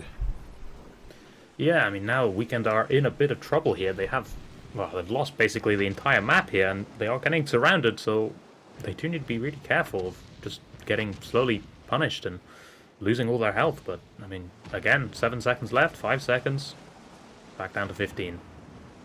Now they're gonna start pushing off though on towards the middle. Frontar Herman looking to receive it, kind of already taking so much damage. That's the Bachelor and the K91 just sitting there on that bush position waiting for this, and so far really good for CTR. They got the initial reset, they have the positions as well, and Sunshine is kind of solo pushing at this point, waiting for Trasbranda, and the damage he takes is very significant, and there's no way he's going to win this one by himself right now. He will get the shot against Frontar, but think about it this way, Herman gives one and Frontar gets one. That means Sunshine is down towards the one shot. The strike coming out as well. There's no saving him at this point. It's Evo with the K91 to pick him up. Herman will die, getting set on fire as well. That ruins his reload ability. So Weekend does find the 2 kills, and maybe a little bit complacent here from CTR after the initial damage. Yeah, very surprising that this trade goes very well for Weekend. I mean, they were bleeding so heavily on the cap, but they managed to pick up these 2 kills on Franter and Herman. But reset now. Koida running away. Frotty taking, or Floki, sorry, taking a lot of damage as well. Now down to 1,000. So, I mean, it's back in Weekend's court. Yeah, this trade onto the double for 3 actually ends up working out, even with all of the initial damage that was dealt by CTR on this. And then the Mivi and the K91 re-pushing the base, find success. Froley now looking for Hellrap in that Mivi as well. They're just playing against each other, but Floki down towards the one-shot. Strike coming out, will hit, will take him out. That was the big one from Trash Panda. And now they're starting to look for a little more. Froley makes a peek, doesn't connect against Hellrap. Trash Panda down towards the one-shot, but will be safe for now. The RHM getting pressured on the other side as well by Clownzik. Kodicek not really with an opportunity to run away without taking damage, I would say. And Evil, in the meantime, starting to pick off Woodog in the IS-7. I mean, K91 DPM far, far superior. That is going to be him winning that one together with the strike as well. Another kill going the way of Weekend. 3 left standing here for CTI. Yeah, Clownzik pushing on to the RHM here. He's going to probably get him up here, but I mean, health is still very even, but I think Weekend are slightly pulling away here, especially if they can kill this light tank. They will slowly just gain the map control, and I think just slowly pressure out everything else that's left. Kodicek had to run away fully for them to have a chance, and he did not do that. He got caught out. That is the light tank picked off. He was a vital asset in this one. Froley is not able to get anything on the Mivi either. Evil, in the meantime, chasing down. Evo will pick him up nonetheless. Evil will hit the shot, but Paradise with the strike comes in and finishes him off, and it's just Froley left standing, and a Weekend will pick up the first round, but both teams with a lot of potential to win.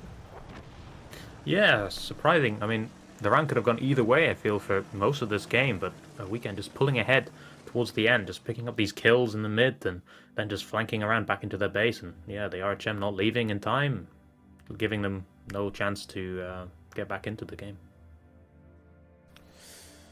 Well, first round picked up. You would think that after this mid re-push, right, this mid re-push, yeah, that's correct. CTR would be up a little bit more. It's such great damage, but then there was no follow-up after. Yeah, as we can see in the damage numbers, Froley doing a lot of punish here, but I mean, the other batch out, not so much. I mean, 1,100 here, it's not great. No, for sure not. It's Floki did not have a good game in that one.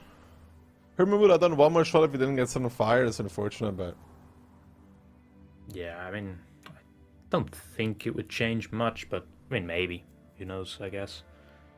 But I mean, Paradise doing good damage, same with Evil. But yeah, I mean, I think just the Batchat doing so little damage. I guess he was on some other angle that couldn't farm the people that were dumping into the mid. But yeah, the other Batchat could, and he got all the damage. Yeah, Froley was in a really good position to do damage. Yeah. So there's that. Yeah, I mean, it looked really good for CTR with all the 430Us trapped on the cap. I think both of them bled like 4k combined. So yeah, it was quite surprising they managed to get this repush off into the mid. Yeah, I mean, Kano's basically dead already after the initial damage, and then Sunshine pushes in. His teammates are a bit late in comparison, so it's a lot of damage dealt, and then they're still ahead. Yeah, it was very surprising. He just pushed in by himself. I think the CS came, Paradise came a bit later, and the other 430U that was in the cap, but I mean, he took all the shells, all of his health, and he died, but yeah, I mean, the trade was completely fine. Mm-hmm. So, good stuff there from Weekend, to be honest. Well played for them. They end up winning the round. You know, they're going to do this 2 more times. Yeah, gotta close out the match now, but I mean, as we saw, CTR, definitely no slouch. They will fight, but just slight mistake from the last game.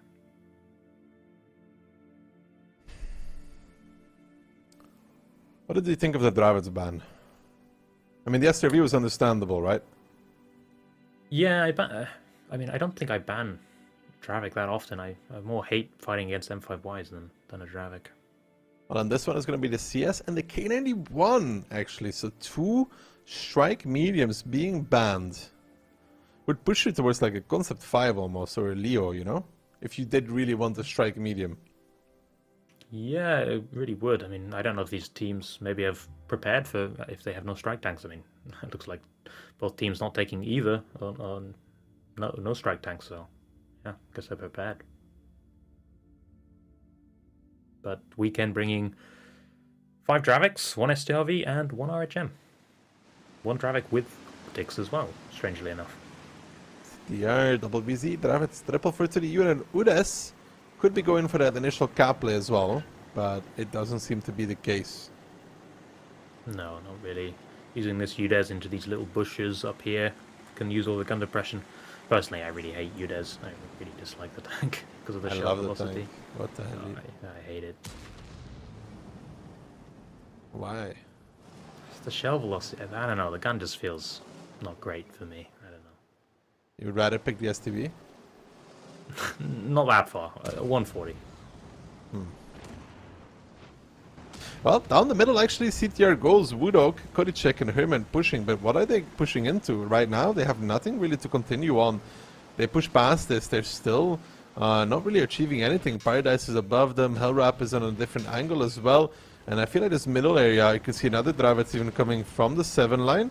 In behind, they do not want to let these guys escape anymore, and CTR is not really doing any damage with this, and that's the last drive that's arriving there on the south side of those buildings. You could see it on the minimap. There's 1v1 all the way in the south as well, but Herman now pushing through, but Paradise is ready and waiting for this 430U. Ooh, he's dropping off though. Maybe that's not what he wanted to do, because of course 430U DPM is a thing, but the STRV puts in a shot immediately. Paradise even taking a non-connection to the track. Hellrap is pushing back in though. Kano as well from the back end. Evil is actually the one to pick it up. Woodok down towards the one-shot, and CTR is getting absolutely sent back to the Stone Age on this battle. Down the dried out riverbed into absolutely nothing but a crushing defeat.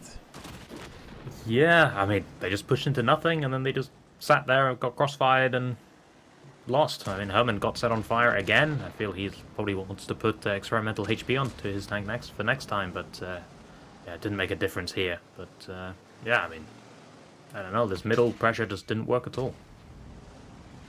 No, it did not, and you know, for a weekend it was great. You know, just shooting it from different angles, having a good time, making a kill, repushing, and quick and easy 2-0 for them.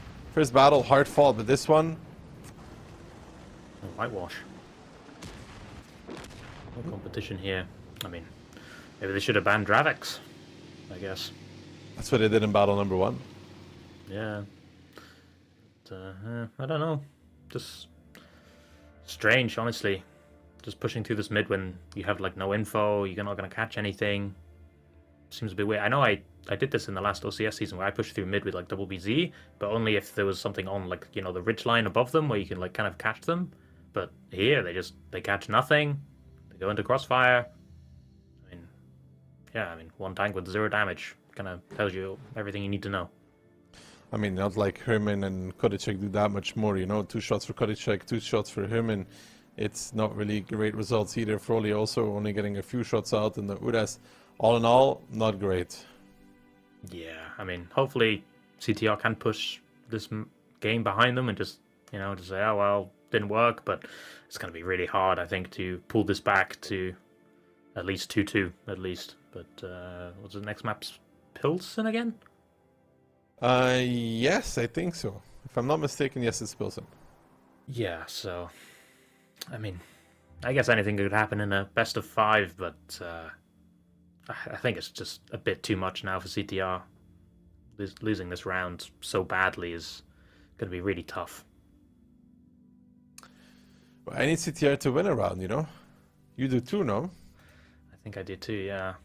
I mean, the others need them to win too, so, you know. Yeah, you just got to think about yourself in this one. That's true. A lot of Pilsen. What is the least popular map so far, you think, this season? The Tundra, no? I don't think I've seen Tundra. Can't think of a time we played. Yeah, I don't think we've seen Tundra. I don't think. Seen Westfield. Seen Himmel. Seen Ensk. Mm-hmm. Yeah, I can't remember a Tundra, but... Was it played that much last season when it was added? Tundra? Did, no? No. Yeah. Not really. And they removed Muro for this season, so... Yeah, interesting. I think probably is most played Pilsen? I think we've played it. Yes, I feel like it's in every match almost. Yeah, because people like it. Quite I can't remember the word. Same on both sides, type of thing. Symmetrical. That's the word. Yeah, both sides have opportunities. Yeah.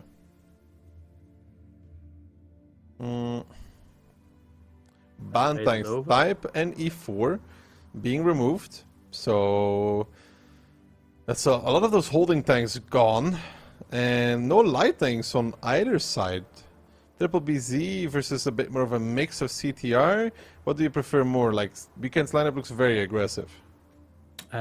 Personally, I prefer playing aggressive on Pilsen, but I think I would go with Weekend. I mean, what was that season where they play like so aggro, like every time? Was it 2 seasons ago?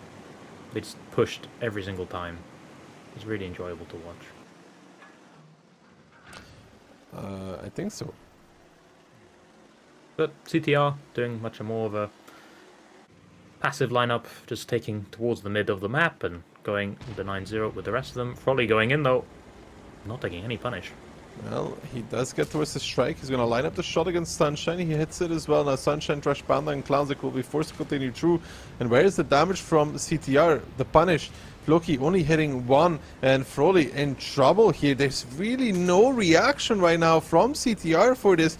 There's a little bit of chip damage, but nothing really too significant whatsoever, and Froley will go down. Evil there, maybe making a mistake on the outside, and that T57 Heavy tries to contribute to the battle, but in return ends up taking quite a bit of damage, and it's not over just yet for him. Still getting shot as well, but now Floki, honestly, doing the exact same thing. Takes 1.6 to the face. The K91 is not in K2 either. Paradise just gonna push straight for this T57 Heavy. In return though, Floki will make his clip, and the K91 of Evo is blasting as well. So a lot of damage being dealt, but there's not enough to stop Hellrap from coming in and cleaning up that T57 Heavy. And now there's the repush coming on towards Fronter and Woodhawk as well, who have lost a lot of HP because of course there was still a 430U on the 7-8 line, chipping away in return at the CTR tanks. And we were wondering, was today gonna be a competitive match from CTR, the team that could be absolutely amazing or absolutely the opposite of that.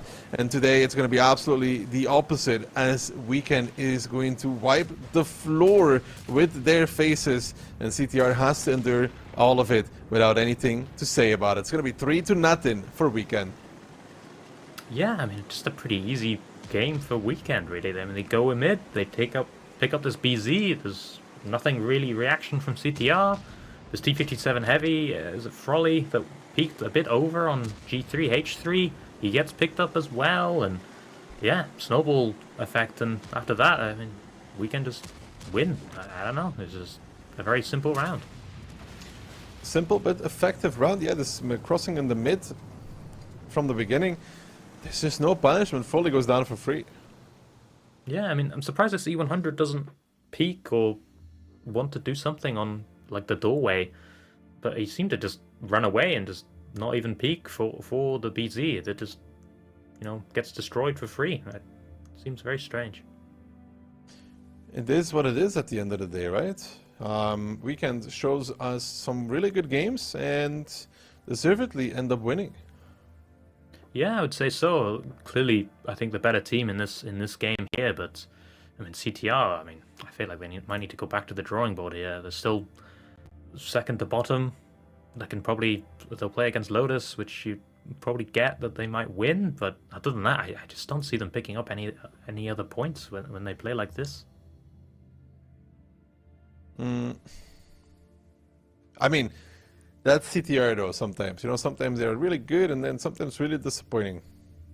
Yeah, I mean, they did do a good performance again, hit and run, but I don't think we've seen anything other than that, really, of them playing well. But hopefully on Tuesday they'll come back and pick up some points, because they definitely need to. Indeed, the time is not ticking, but it's something that they have to start paying attention to what is happening if they do want to stay competitive. But that was CTR versus Weekend. Now, next up, I think, is the match of the day. Mafia versus Hit and Run. Yeah, that's going to be really exciting. Obviously, these two teams played off against each other in the WCI. Mafia pulling it just ahead of Hit and Run, so probably Hit and Run wants a little bit of revenge, hopefully. I mean, that match, Mafia versus Hit and Run, is always one where you're really not sure which way it's going to go, but we're going to find out when we come back after watching a little bit of replays just to see how Weekend took down CTR in such a fashion.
W just continuing through. I don't think he's making it. That's going to be a lot of BPM. This will be a hard one for Mafia.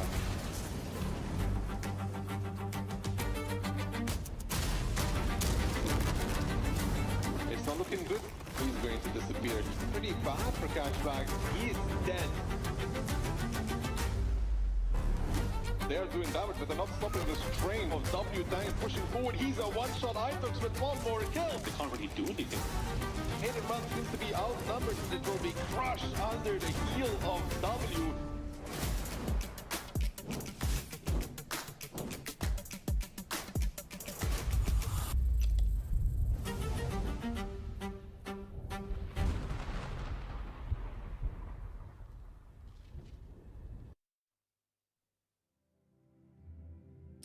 Well, hello there, and welcome back to the last but not least match of the day in the OLS. Keep in mind, after that we have OCS Rising 1 coming your way as well, but for now, we do have the Polish derby. It's Mafia against Hit and Run.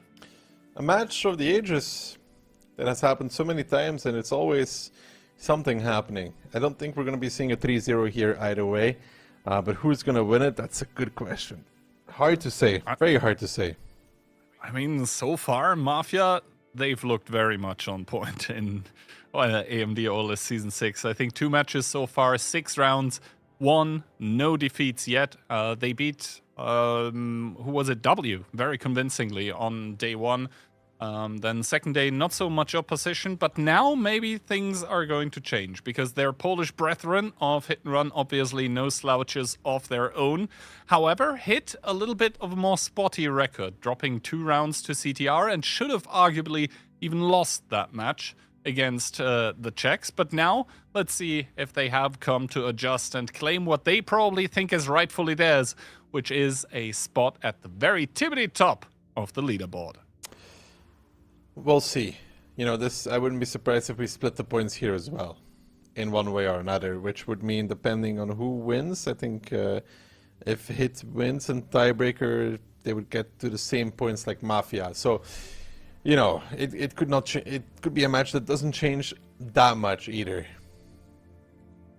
Well, let's see. I'm personally hoping for a very action-packed match, which hopefully between those two teams should be a given community prediction, slightly favoring Mafia, or, well, slightly, actually, 2/3 to 1/3, so pretty much a little bit of a bias going on here, but considering the performance that Mafia have shown so far, I think it might even be warranted, but of course, Hit might prove all of us wrong here.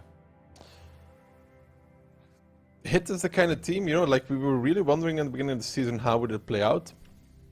But they seem to be doing just fine. They had this slip up against CTR, but then it took fine after. I mean, Sand River coming in as first one, I feel that would be more of a Mafia-oriented map, and then Cliff, I think, would be more of a Hit and Run-oriented map. Yeah, I think both teams here picking according to their strengths. Interestingly enough, Mafia and Hit, after the first ban, both leaving Pilsen open, but not opting to pick it and then letting it go to tiebreaker. Both of those teams are very known for being pretty good at Pilsen, almost making that Czech map their Polish own. So read into that what you will, but yeah, I do agree with you. Definitely, I can see why Mafia picked Sand River. They are a very, very good team on it. And Cliff, I think they just enjoy the gameplay that Cliff provides. So I could see it going 2-0, then 2-2 into Pilsen tiebreaker, definitely. That's a possibility. Yeah, 2-0 Mafia, then 2-0 Hit and Run return, and then we go to a tiebreaker. Maybe we should just skip it and just go straight there. I think either team wouldn't be happy with that because they obviously want to grab the chance of, you know, getting a clean victory on the board, grabbing those 3 points for the later stages as well. And to be honest, between either of those teams, like, I'm happy to see more rounds played because usually when we see them play, it's an absolute masterclass, be it the waiting game with which both teams can do, or that explosive aggression that we know and love those Polish teams for. Yeah, I mean, on Sand River, there's a possibility for anything, right? You can play quick cap, you can play control. There's really, really everything to play for. Prediction-wise, though, well, you and Banter really romancing today, huh? I mean, we are side by side in the predictions as well, so let's keep the lights off, right? But yeah, you and Phil going with the 3-2, and to be honest, I think Phil currently is top of the leaderboard in the predictions, so maybe a chance for you to catch up, but yeah, the fact that we are split when it comes to the predictions, which is not something that happens 2-2 usually or very often, it just says that this map, this match and this map as well, maybe, is not really a super predictable one. I think no one can really go in confidently and say, like, yeah, I'm absolutely sure my prediction is right. Like, of course, we have so many predictions now coming in from all the different casters as well that, yeah, they could say, yeah, of course I knew, but I think it's Cope. I mean, some of them are doing actually pretty good, you know. But round number 1, Mafia and Hit and Run, STRV banned by both teams. So pretty much on the same page when it comes to what they want to and, more importantly, what they don't want to play. Taking a look at the lineups, I mean, the first tanks, the triple Dravets, so far they seem to agree, but then Mafia coming in with a BZ, an MVY, and double K91. That's kind of crazy, and even you can see their lineups are different, and Profuse, the man himself, once again with his signature equipment, the purple binoculars. Hey, he really loves binoculars, man. You know? Maybe you should try them as well, Kihan. You know, you both wear glasses, so maybe there's a secret there. Okay, bro. Am I lying? No, not currently. Anyway, opening-wise, Franek going towards the middle in the 140 is going to extend a little bit of view range. Meanwhile, Monster in that CS pushing the E50M towards the north. As we do see, opening-wise, a lot of Mafia tanks going towards the south, but Yuzek getting punished for that one. Yeah, a little bit of damage taken. Ketsai will take the cap and return. Konrad's got to be careful in the middle of the map. Doesn't have that much support. Deja, Panther Fury, and T-Sec about to push through. Barkas is coming, and he will be the one to spot the Saldo. But Deja, Panther Fury, and T-Sec, they are arriving onto Conrad's position. Ketsai getting some shots out with the 50B, actually having almost a full clip, I think, against Conrad. He might have even hit all of them. That puts Conrad down towards the one shot. He gets picked up immediately. Great start for Hit and Run. Immediately picking up a gun and punishing the other tanks. Barkis and Yuzek trying to scramble back towards positions to lord over those Hit tanks that have pushed through the dried out riverbed, but Hit doing a good job of punishing those moves so far. Now, Hit and Run need to be careful not to run out of steam and not to run into Crossfire, which Profuse seemingly has done. A strike connecting only onto Pan's Fury. Not the best one there, and Hit with the HP advantage, but only for now. It also depends who's winning on the zero line between the E50 and the K91. I'm not sure entirely who's winning it. I think it might be Rexar because of the strikes as well. But I think something came in to help Rexar. I think maybe one of the Dravets has hit that. And now Mafia down to 3 tanks left standing. And they're all in this dried out riverbed. It's a horrible position to be in if you're Mafia. And Hit and Run with this aggressive initial opening will take this game. Will set it off strong on Sand River, where we said maybe Mafia could be more favored. Indeed, but Hit and Run not wanting to play that long game that Mafia really does enjoy on Sand River. Instead, very aggressive opening through the middle, and you know, those initial shots that do connect, they can be the most important ones. Another good clip coming out from Ketsai here to really punish Kono on the fadeaway, who does drop down, tries to extend his life with the ability, doesn't really need the reload, instead wants more HP, and Franek chasing after is going to finish the job for Hit, that do end up going up 1-0 in this Polish derby. Really good stuff for Hit and Run. I think even the 50B, I think he got 4 out of 4 out in that situation, which was honestly a surprise against Conrad. That helped out as well. Just a good start. Good initial strategy. Kind of a counterplay. I would even say more than kind of. I think that was absolutely almost hard countered. Immediately getting one of those like pivotal tanks in the middle of the map while being able to punish the other tanks on the rotation as well. And I think also for Hit and Run, it was very good that they were able to single out a lot of those tanks immediately against tanks that they wouldn't be winning against. First, the Dravets goes down, then Profuse in the K91 is stuck in a position that he doesn't really want to be in. The other K91 getting caught out as well by the E50M, which was one of those tanks, one of the only tanks probably that can actually go into a DPM duel with a K91 and come out ahead. So great stuff by Hit, and now it's up to Mafia to make a reaction. Indeed, especially because we said that Sun River should be Mafia's map. If they were to lose this 2-0, I don't see them win 2-0 on Cliff, you know? Definitely not. I mean, Cliff is such a coin toss map that going into it, being down 0-2 can be a very scary prospect. Then again, Cliff is one of those maps where you can go into it and be down by an entire map, and 5 minutes later, all of a sudden, the score is tied. So, yeah, it is just very volatile what's going to happen here, but definitely for Mafia, this is not the opening they wanted. They clearly came in with a game plan, but Hit were like, all right, in the long game, at least on Sand River, we're probably not going to beat Mafia, so instead we are going to immediately turn it into a full shootout, which is a situation, I think, firepower-wise, like player for player, I would still probably favor the team of Hit, even though Mafia players in their own right are obviously on another level completely compared to some other teams that we've seen. And this is always a close match. So honestly, a 1-1 coming out of Sand River is just as likely, to be honest. This was a surprise from Hit. Can they surprise twice in a row? Will be hard, especially because we would say West is the favorite side as well. So if we take all of that into consideration, it's like, let's not start doom thinking too early for them. They are still a very, very capable team. And I feel like they always kind of slip under the radar, Mafia, you know? Yeah, I think that is a very good characterization of those things. Like, for example, W, we know when they're flying high, they're essentially flying close to the sun, sometimes torching themselves, and when they're low, they're absolutely low. I think Mafia is one of those extremely stable teams, always there and ready to exploit when one of those other teams is not performing their best. But at least in this first round here, Hit where on point isn't even, like, it doesn't even cover it. It was just almost perfection.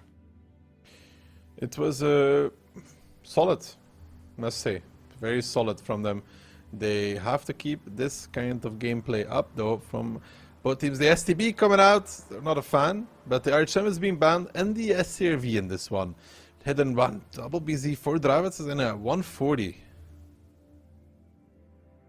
Yeah, and for Mafia, that did indeed opt out of the Rheinmetall this round. Going with that STB, you said, not a fan. I thoroughly agree with you there. Quadruple 430U and double Dravets, though.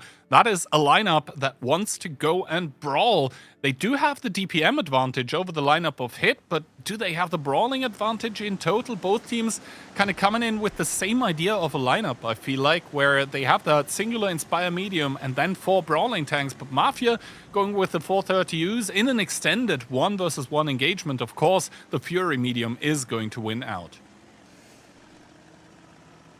Double BZ going middle, 140 covering, triple Dravets going K-line, once playing in an interesting position on that E8 position where Tisekis will roll back into the dip probably. And so far, it looks like Double BZ is actually going to push Rexar. This is a good move from Hit and Run. Rexar, yeah, he might be a Fury medium. He's going to get bullied out even by DJ. Ketsai, I think, has taken the strike in the meantime. And Rexar, he's going to die for this. He needed to run away. He did not do that. And now he's just dead. Absolutely. The alpha damage from those BZ-75s just too much for the 430U to cope with. And just like in game number 1, Hit and Run get a quick and easy first pickup, and this time around even with the much higher HP advantage as Conrad gets found as well in the 430U. The punishment just does not stop.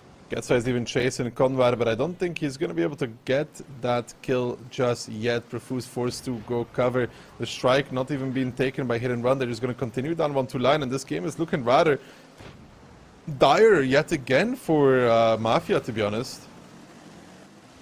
I mean, T-Sec getting chased here by Double Fury Medium, I believe, that might be a problem, but not if Barkis puts more shots into the ground, as the forces of Hit and Run that went to the southern side have arrived, and they do have an overmatch. It is a 3 versus 2. DJ needing only one more shot against the 430 of Conrad. Doesn't get it right now. However, T-Sec in that draft, it's very, very low, as the triple tank of Hit and Run on the southwestern flank is now starting to make the approach. The focus fire not really on point, but they have the HP and the gun advantage in this area of the map that they can afford to kind of deal the damage where they can. Yeah, they're going to clean up Useday, they're going to clean up Orchek. T-Sec is surviving for a while in the meantime, and that's really all he has to do, because just look at the HP left from Mafia. 1.5 on 3 tanks. They're just getting owned, to be honest, by Hit and Run. Another good move, catching a tank off guard, being Rexer in the 430U, and then afterwards the game is just not recoverable for Mafia. This was great for Hit and Run. They're going into Cliff with a match point.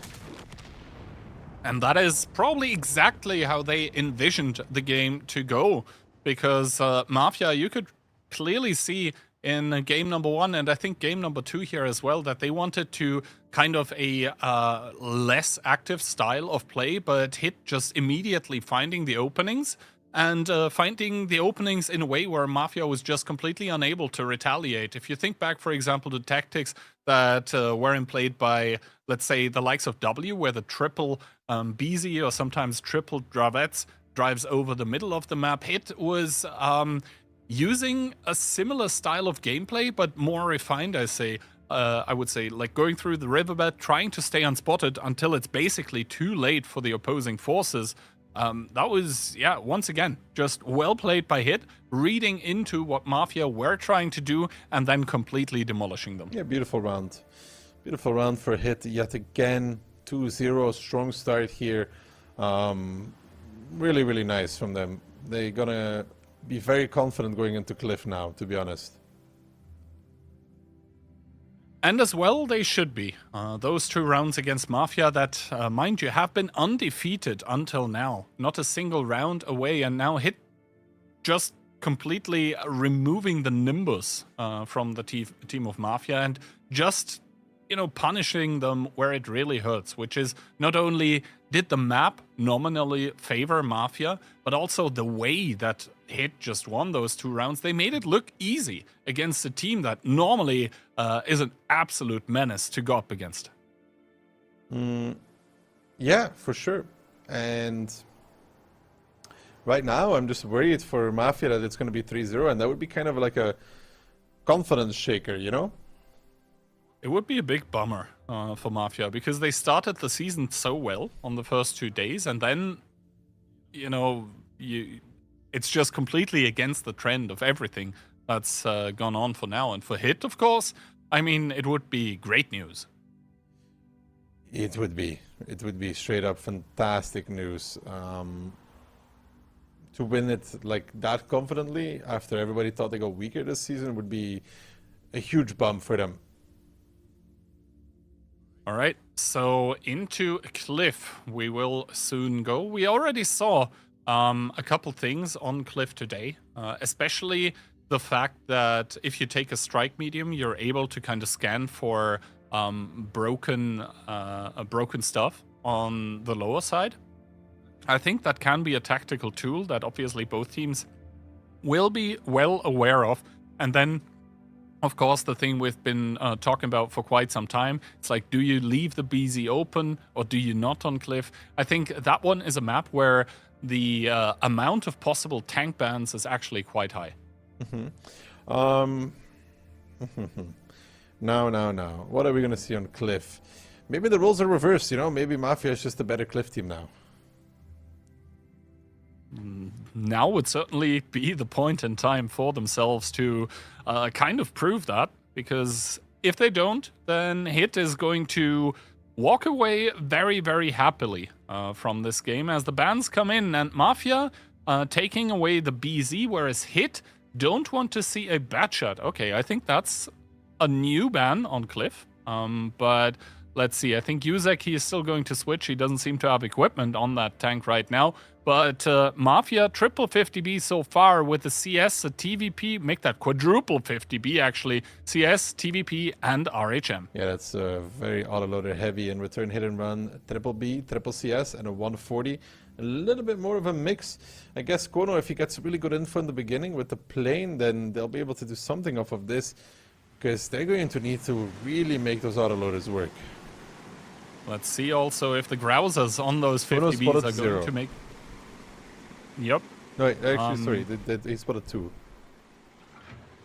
That's not a replane though, but yeah, let's see if the Grouser 50Bs are actually going to be faster than the Turbo 50Bs of DJ and Pansfury. They are starting to stop here though, and DJ might be paying the price for it. Pansfury immediately taking a lot of damage as those autoloaders from Mafia immediately start unclipping, getting the full clips out. Meanwhile though, hit and run up on the hill, up and over on towards Kono. That squishy light tank getting rammed, sandwiched, and absolutely stomped out of existence. Yeah, now hit and run just simply took the 2-3 line away from Mafia, and Mafia stuck with 5 tanks on the lower side, man. 4 50Bs and a TVP, and there's nothing they can do with those because they repush, they die, but they're gonna have to. They're driving into the guns, they're trying at the desperation attempt. The clips start coming, the first one goes down, the second one soon to follow. Conrad out, and today in this matchup here on Sunday, it just seems like Hit and Run had all the answers to the questions that were thrown their way. Red Mafia,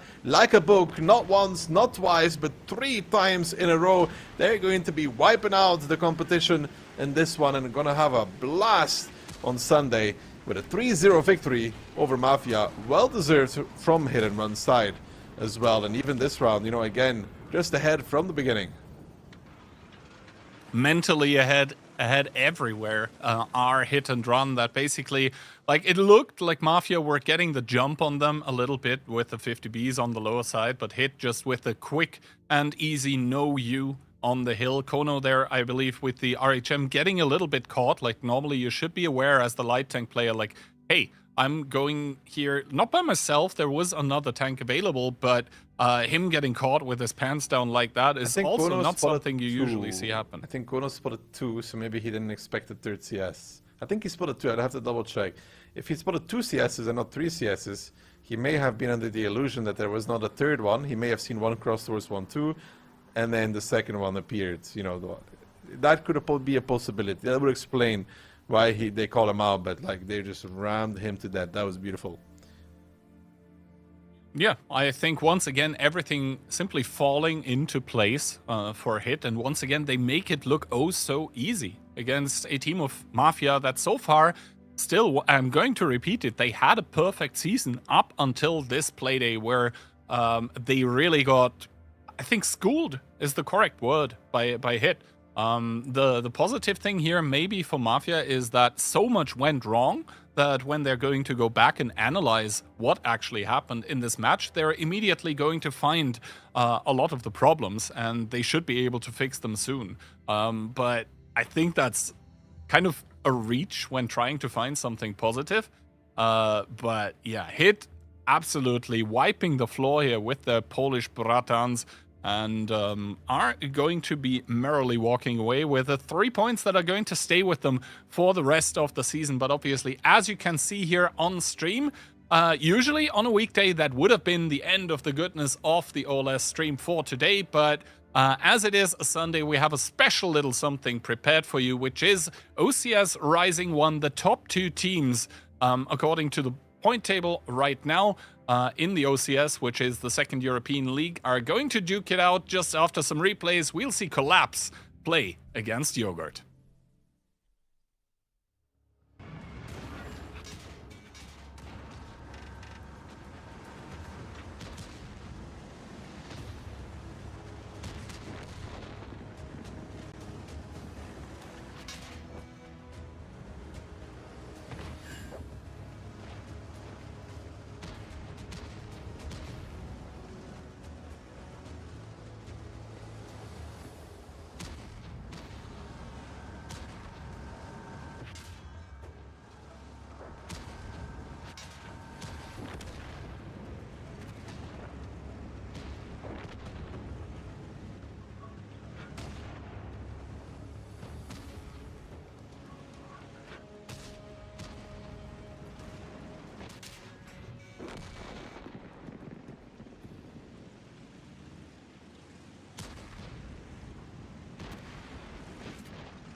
This is the world's most advanced processor.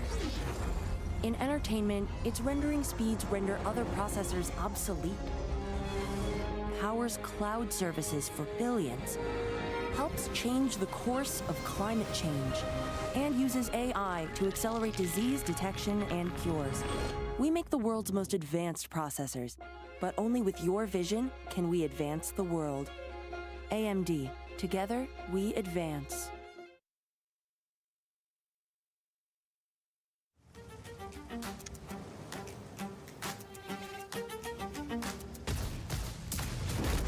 W just continuing through. I don't think he's making it. That's going to be a lot of BPM. This will be a hard one for Mafia.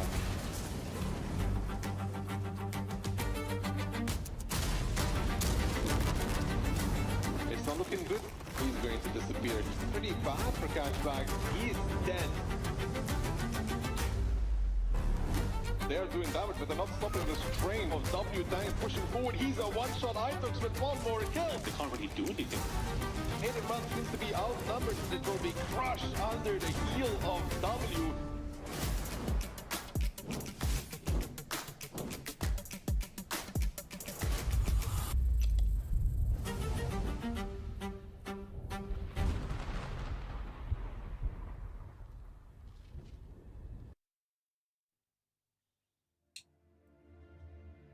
Welcome back, everybody, to the OCS Rising Finals #1 between Collapse and Yogurt.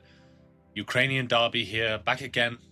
No longer OLS. We've seen some interesting games, some quick ones today, but this one's going to be a little bit longer. It's that best of 9. Absolutely, and those two teams, they know each other. They've met each other multiple times in the past. Last but not least, actually, during the second qualifier of the OCS, which ended in a 5-4 victory for Yogurt. But before we do all of that, let's quickly also take a look at the standings table of the OLS, where Hit, after this absolute ruffle stomper, now once again at the top of the leaderboard on a 3-win streak. The only team to have won all of their matches so far, disposing of Mafia in a crazy kind of fashion. Weekend, the second one in here. So they're going to be happy with the results so far. Cashback and Mafia behind. W with the victory today, kind of starting to recover a little bit. Still not in the playoff spots, though. Only in the spots for Phase 2, together with Sicarios. And well, for CTR and Lotus, it's starting to look kind of grim. Yeah. How can W have a 2-win streak, but only 3 points?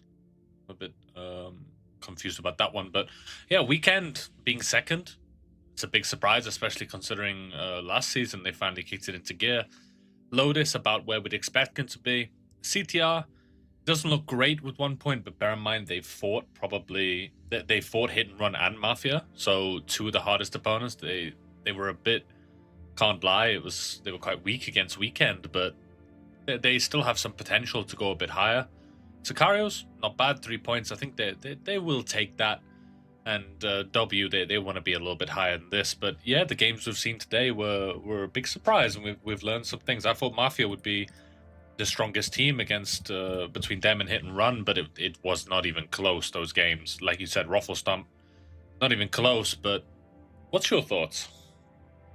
I mean, right now, I think most of the table looks, to be honest, as kind of expected. The only positive surprise so far really being Weekend on that second place, which obviously makes the teams below them look kind of bad right now. But enough with the OLS. Let's look towards the OCS and Collapse versus Yogurt. Yogurt, they were already in the OLS before, did end up dropping out. It is a very competitive environment after all, but they do have some experience with streamed matches, and the same can be said for Collapse. I believe they were in the last season of OCS as well.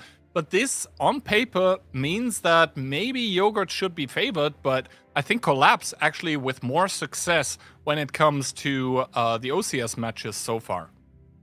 Yeah, playing on stream is a little bit different to playing a non-streamed game. It puts a little bit more pressure on you. I actually have experience with this Collapse team. I tried to put together an OCS team, and I fought Collapse in the qualifiers. I almost had it, but it ended up being a 3-0, so Flamesong leading that one. Yogurt, this team, Flappy, Radamik, the press. A lot of players who play a lot of Onslaught. I see them often in the Onslaught queue on the Yogurt side. So yeah, it should be a pretty competitive game. The community predictions 59% to 41. I think it's pretty accurate. Again, Yogurt have been in the OLS before. They have and they beat Collapse in a previous game, and I think our predictions are gonna represent this community prediction, I think. Yeah, I don't think it's going to be a whitewash here in between both of those teams, because, well, firstly, it is a best of 9, which leaves a lot of room for either team to pick up points. But secondly, as I said, in the second qualifier, both of those teams met, and it was a close affair. Yogurt taking it only in tiebreaker after being down 4-2, I believe. It was also a best of 9. But there is a decided difference between OCS qualifiers and the OCS Rising match here on stream, and that is that during this match here, or before this match rather, there is actually a pick ban happening, whereas during the qualifiers, the maps are determined by the system. So let's see what both of those teams are going with. And it seems like Collapse really doesn't want to play Himmelsdorf, whereas Yogurt really doesn't want to play Westfield. So we are going to start once again, just like the last match, on Sand River, picked by Collapse, into Yogurt's Pilsen. Yeah, Himmelsdorf is a surprising ban, actually. I thought the Ukrainian teams would be quite happy to fight Himmelsdorf, in my opinion. In my knowledge, every Ukrainian team I've ever fought has asked me to do Himmelsdorf as tiebreaker. But yeah, Center River Pilsen, seen a lot of these in the last few days. Ghost Town into Ensk with a Ruinberg final. A lot of maps we've seen. We've had a bit more varied maps today. We saw Himmelsdorf, we've seen a couple of cliffs, but back on Pilsen, not one of my favorites. Ghost Town, not an easy map to play. Ensk as well, that close range brawler map, which can cause a lot of teams a lot of complications. And Ruinberg, which we've seen quite a lot of in the last days, should be a good one here. Absolutely, and the fact as well that in a best of 9, there are, of course, more maps being played, which means you have to dip a bit deeper into the map pool preparation that you do have to do, because like in a best of 5 you have 2 maps into tiebreaker. Here it's 4, so with the tiebreaker together 5 maps, that is more than 50% of the entirety of the map pool, which consists of 9, of course. So them playing so many different maps, it also demands versatility from the teams, which is something at the end of the day which you would also need if you want to make it into OLS. You cannot only rely on the fact that you're good on maybe 1 or 2 maps. You just need to be versatile and be able to adapt different styles of play. Yeah, you're going to need to adapt to the different, but it is an interesting one. Especially, I'm curious what we're going to see on Pilsen. The Polish teams tend to pick Pilsen a lot, so less so with the Ukrainian teams. But I don't know if certain nationalities have certain favors of maps. Definitely seen Pilsen being picked even by Sicarios, but definitely by Mafia and Lotus and Hit and Run in the past. Not sure what to make of this match, though. I haven't watched a lot of OCS. My only real experience is fighting Collapse, which didn't go that well for me, but yeah, well, it happens, you know. I think the preference for the maps being picked is not really down to nationality. It's probably more down towards which teams you scrimmed against, with which experiences, and what you were able to take away from it. So, for example, if Yogurt were to be scrimming against Hit and Run, for example, or Mafia, 2 teams that really like Pilsen, and then Yogurt, maybe they get wrecked in the scrim, but they take away a lot of different things to then do in an actually streamed match. That could, for example, be a reason for them to confidently immediately pick into Pilsen. Yeah, getting your face punched in is often a good learning experience. I found many rivals trainings on against an old team called Raid on Sand River and Ensk to learn that one, but yeah, it depends who you scrim again. It depends who you're fighting, and the style of play as well. Because some teams prefer a lot slower style of play. Some teams prefer to go more aggressive. So, based on the style of play you fight, you learn the reactions to that, and you can pull them off in game. But it's going to be interesting. The nice thing about this is that it's best of 9, which means we're going to see a little bit more of these teams than we would in the best of fives of the first iteration, first stage of OLS. So we'll be able to see a little bit more of the style of play of these teams. Yeah, if you're wondering what is taking too long, it seems like one of the teams actually had gone to the wrong server to find the trading room there, and well, it wasn't there. But yeah, that seems to have been fixed, so I think we're just about ready to hop into the first game of the OCS Rising 1. It's going to be Collapse against Yogurt, a little bit of a show match for a little bit of money and a lot of glory for both of those teams. And well, I mean, prediction-wise, we're all on the same page. 5-3 for Yogurt. All right. Yeah, Ian went 5-4 for Yogurt. I mean, the thing is as well, the matches in the OCS aren't streamed, right? So we don't have that much information to go off as casters. We have the previous knowledge that Yogurt were a team in OLS before. Collapse, I know Flamesong is a well-known and well-respected field commander in game. So I know they're competent, essentially. So, but our guesses kind of have to be a little bit hoping for luck, if you know what I mean. Well, let's see how this one's gonna go, as Collapse ban out the STRV and Yogurt do not want to see an EBR in this game, and that leaves us with the lineup of Collapse, double Dravets together with a Batshot, K91, double 430U, and an RHM. Yeah, EBR is an interesting ban. We haven't seen that yet in OLS because teams tend to use the light tanks for the plane, but on the Yogurt side, one Dravik, one Yo-Tank, CS, E50M, K91, 430U, and RHM. Double strikes with those K91 and CS that can counter any of Collapse's early aggression, but opening-wise, looking at Collapse, good, decent split. Nothing too major. Crystal in the RHM is going to spot a lot of the tanks that are driving over by the side of Collapse. So far, the punishment, though, not as bad as you would think, as Tabak only takes a singular shot of damage in the 430U. And now, Tabak seems to want to go for the artillery strike, whereas Tron in that RHM is really taking a lot of real estate here in the south, but he has the guns to back it up. There's a 430U and a Dravets behind him. Yeah, the 430U wants to take the strike there, but I think the K91 in the D2 position of Flappy is suppressing him. Bear in mind, Yogurt do have 2 strike tanks, so for Tabak, it's not going to be that easy to take this strike. Strike being taken in the south, though, by Kokmo. And I think his name is actually Cosmo. I much prefer Kokmo. It sounds way better. Right. I'm a native English speaker, Kian. I know how it sounds. Hell just shot I don't think he is, though. Right. Yeah, I think Hell was just doing a spotting check there once again. So yeah, he's not doing celebratory shots in the air. Instead, he's just trying to find out if he is going to get spotted, as Rely is now going to take over that position. But we, as the all-knowing observers, obviously see that there is not a lot to face off against. Yeah, Rock and Tabak are backing away, which is quite a surprise. They are doing it unspotted, which is good. Crystal doesn't seem to want to peek that one. 430U does get spotted, so as Tabak, he's running away. So they Yogurt are getting a lot of info now. They know that the north is mostly free. How do you say his name? Phenotype? I guess so, yes. But I think what we're seeing right now is Yogurt taking a lot of map control, and also Flamesong taking a lot of damage. The captain and caller himself not really expecting that amount of firepower to be trained his way. Yeah, Crystal used the plane to great effect there, and he planed. So, yeah, good one by Crystal. I mean, it's not the end of the world. Nice little eagle there. Beautiful with the observers. They like to have fun.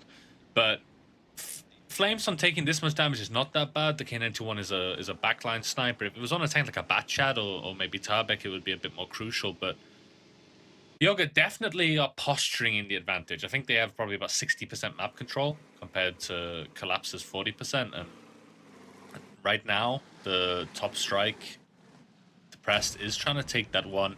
Strike in the middle being taken by Tron. We'll need to see if he gets interrupted there by Crystal. They're squaring off with the double lights in the middle. Yeah, I think the bigger problem here for Collapse is that Flamesong has been repeatedly tagged by the guns of Yogurt. And yes, Collapse is now starting to build kind of a nuclear arsenal with those triple strikes versus only the singular one of Yogurt. But the thing is, like, if Yogurt opt to strike onto the K91, good strike onto Tron here, but if they opt to strike onto the K91, that one is very, very low HP and could be picked up at any point in time, especially considering that Crystal with that RHM has been very good with his planes so far. Yeah, but Yogurt don't have any strikes anymore, but Flamesong does need to be super careful. I'm very surprised he's opting to stay there. I feel like the RHM of Crystal, he's baiting the strikes. He's baiting for these tanks to overpeak, but the bait doesn't work out, and that RHM takes almost 2,000 damage for that play. That was not it by Crystal. Absolutely not, as Depressed now also caught in the open with the Dravets of his own. Hellmine with the CS63 is pushed up, so he's able to provide crossfire, but he does end up taking a strike, taking a shot as well. And yes, he is driving in towards big problems as he drops down and takes a heap of damage as well. Tabak trying to finish it off as he does. The shot finds the mark, and what was a very good and controlled situation for Yogurt all of a sudden completely spirals out of control as Collapse also start aggressing in the western part of the map, but Agent not able to really completely overpeak, with Cosmo coming over trying to put another shot into Rachmedik, but he only finds the track. Yeah, but Rachmedik's not in a great position, down to 1500. Not sure what bled him so much, but bear in mind, Collapse do still have these... Oh no, they actually used a few of the strikes. Cosmo is the only one with the strike anymore, but that play by Hell, it just wasn't it. He wanted to try and pick up that Dravik in the C0 position, but he's on hold down. There's no universe where Hell could have actually done that, and then he was stuck in the buildings and had to... I guess strikes went on him that destroyed the houses, so he was forced to drop down. Took about 600-700 on the drop, and it just was not it there. Now Depressed Sad being pushed on by Tabek, and Owl might even be rammed to death here. Cosmo even has a ball to just try and eliminate him. And this first round, the map control wasn't looking great for Collapse, but building this strike arsenal, the mistake by Hell, really brought it home. Absolutely. I think Yogurt were getting a little bit overconfident with all the map control that they were getting, and then thought they could do two steps in front of the first one, and just ended up really getting punished. That play by Hellmine, getting shot down very, very hard, and then I think panic started trying to set in on the players of Yogurt, and then every step they made, there was a gun watching them, and it just seemed like there was no way out of the situation. So Collapse, I think, with the worse opening, but then able to really get back into the game. Yeah, definitely, and I feel like Collapse didn't even need to do that much. They were just sitting with the strikes, and Hell made that mistake. You know, he tried to get some sneaky angles onto the Dravik, but bear in mind, this whole time, Collapse is building that strike arsenal, and these strikes destroy buildings. So if he's hiding in buildings, you know, huff, puff, blow that house down, and he's then in the open, forced to drop, and he was never in a good position there. I'm not sure what the play by Yogurt. I disagree, because they should know that Dravik position, he's not killable there unless you over push on him, because of the dunes, he sits completely hold down. But looking at the damage, nothing crazy. No, nothing too crazy. I think Yogurt were just expecting for Flamesong, and I'm not sure, I think it was Tabak. So for those tanks that were kind of sniping from the ridgeline, to abandon the position, because the punishment onto Flamesong was really quite heavy. And they just thought that pushing that CS63 there was actually an option, because the crossfire would have been gone. But, well, no. Collapse opted into just staying into that position. So Yogurt were over-eager with that push, and it ended up really, really costing them. You can see Hellmine being sent to that position, only able to do 2 shots of damage, no strike damage to his name as well. So, yeah, I think Collapse just able to hold out for the eventual mistake that would cost Yogurt the game. Yeah, held the line strong. I mean, they're building up the arsenal the whole time, which means that they... I mean, Sand River's not a great great map for doing the building the strike arsenal, because it's a very open map. You don't often have multiple tanks together, and we saw that, like, Collapse got probably out of 3 strikes less than 2k strike damage, which meant there wasn't many opportunities where multiple tanks were together. It was just Collapse weathering the storm. Like you said, the K921 of Flamesong, he took that damage, but they didn't back away. So he just kind of sat there, took it. Yogurt were kind of forced to make a mistake or let the strike arsenal continue to build. So solid opener by Collapse. And we'll need to see if Yogurt have any retort. Indeed, and I mean it's also Collapse's map here right now with the Sand River opening, so I wouldn't be too worried for Yogurt yet. I mean, considering it's best of 9. Collapse, they I guess picked Sand River here to really get like a good head start on towards Yogurt, and so far it seems to be working. Keep in mind those teams played each other fairly recently as well, so maybe they already found out like, hey, this map we are really able to get the jump onto the enemy team, whereas this other map we have to definitely ban it out. So I'm not surprised to see the team that picked the first map here go ahead with that one. But yeah, we'll just have to wait and see how exactly it continues. Yogurt with the victory in tiebreaker in the quali 2, as I said, though. Definitely no slouches, but on the other hand, they cannot allow for this train to really get going and where a Collapse kind of runs away with it. That is definitely not something that Yogurt want to happen. Yeah, I think we've not seen enough in this first round to make any assumptions on which team might be playing a bit better. I think Collapse, that they went north in the beginning, they left it. That they took a holding position with the Dravik, which can be risky. It can, if Yogurt decides to make a full rotation and repush the K line, you've got a Dravik on the other end of the map, and the Dravik's decently quick. It's not that quick, so I think Collapse. I think Yogurt need to rethink how they want to approach this. But apart from that, I think it was kind of all right from both teams. Okay, let's see the tank bans this time around. Collapse banning out the Dravets, and Yogurt doesn't want to see an STRV, which in theory would leave the EBR open that we saw banned last time around. But as it stands, both teams not really interested in an EBR or an RHM for that matter. First of all, Collapse bringing in triple BZ, double Batshot, double 430U. That's a very brawly lineup. Yeah, that's a straight fight lineup. On the Yogurt side, 1 Yo tank, double Batchat, double K921, a 140 and a T100. That T100, better camo than the RHM, but slightly better armor, of course, but worse in every other way, apart from its size camo. The gun, a lot worse, less DPM, less penetration, less gun depression, probably less HP as well, if my memory serves. So Yogurt really need a slow game if they want this T100 to work, and with this current lineup of Collapse, it doesn't look like they want to give them a slow game. That's an interesting driving angle. The T100 as well, interestingly enough, he went with the optics and not the CBS. So well, there's no bush. There's not that many bushes on this map, though. So Sun River is a very open map. Here, let's see. First of all, Depressed taking some damage here in that MBY. That probably was one of the BZs of the team of Collapse. Has to back away a little bit, and we can really see Collapse trying to take the same amount of map control that Yogurt had last game, as Rocky drives into the artillery strike, is going to try and cap it. But of course, Yogurt would have double strike medium to reset that one if they want. Seems like they didn't even need it. The Batshot getting found, getting spotted, and also getting tagged, driving him away from that artillery strike. Yeah, it takes 2 shots for his trouble. The strike in the middle will be taken. And Collapse do need to be... No, not Collapse. Yogurt need to be careful here. They're giving up a lot of map control.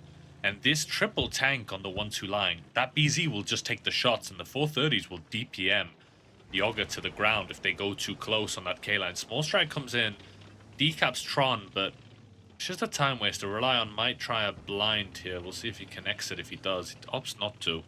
He's just keeping the enemies at arm's length. These 430s are rotating now, which is quite a surprise to me. I feel Collapse are in a pretty good position. They're taking the middle strike. They have some potential to take the north one if they get a bit lucky.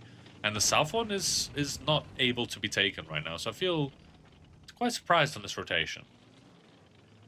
First of all, Tron did manage to get out the second baby strike from Yogurt here.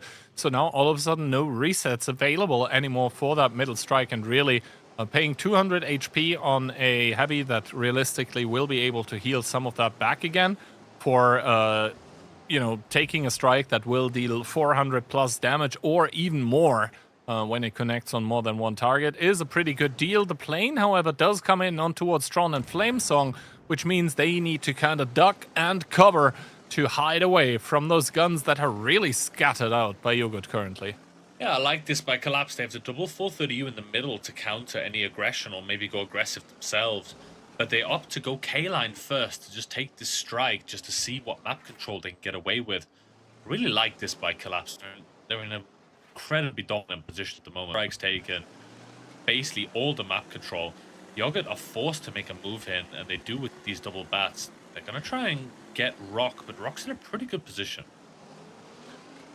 Well, he might be in a pickle, though, because that is double batch up behind him as Depressed takes another big one, I believe, by Owl. That should be the second shot of damage that he actually deals into the MVY. And this double batch out here finding its way very, very unchecked at this point in time. They do see Rocky, however, and they do open up on him, but Rahmedik, there were a lot of guns trained his way as well. Takes 1,000 as Binotype trying to punish Rocky for driving away, and he will do so with the batcher, but the hounds are loose and on the chase.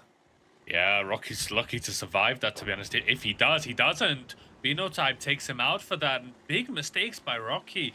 Not spotting that A8 crossing. Maybe it was the low noise of the bat chats that he wasn't able to spot. Maybe he just wasn't lucky, I'm not sure. But Cap is on. 11 seconds. Small strike gets taken. They're not moving enough. Cosmo does get decapped on that one. Down to 12 seconds. Another small strike comes in on Tabek. He moves. He dodges it. 6 seconds to go. This one might go through.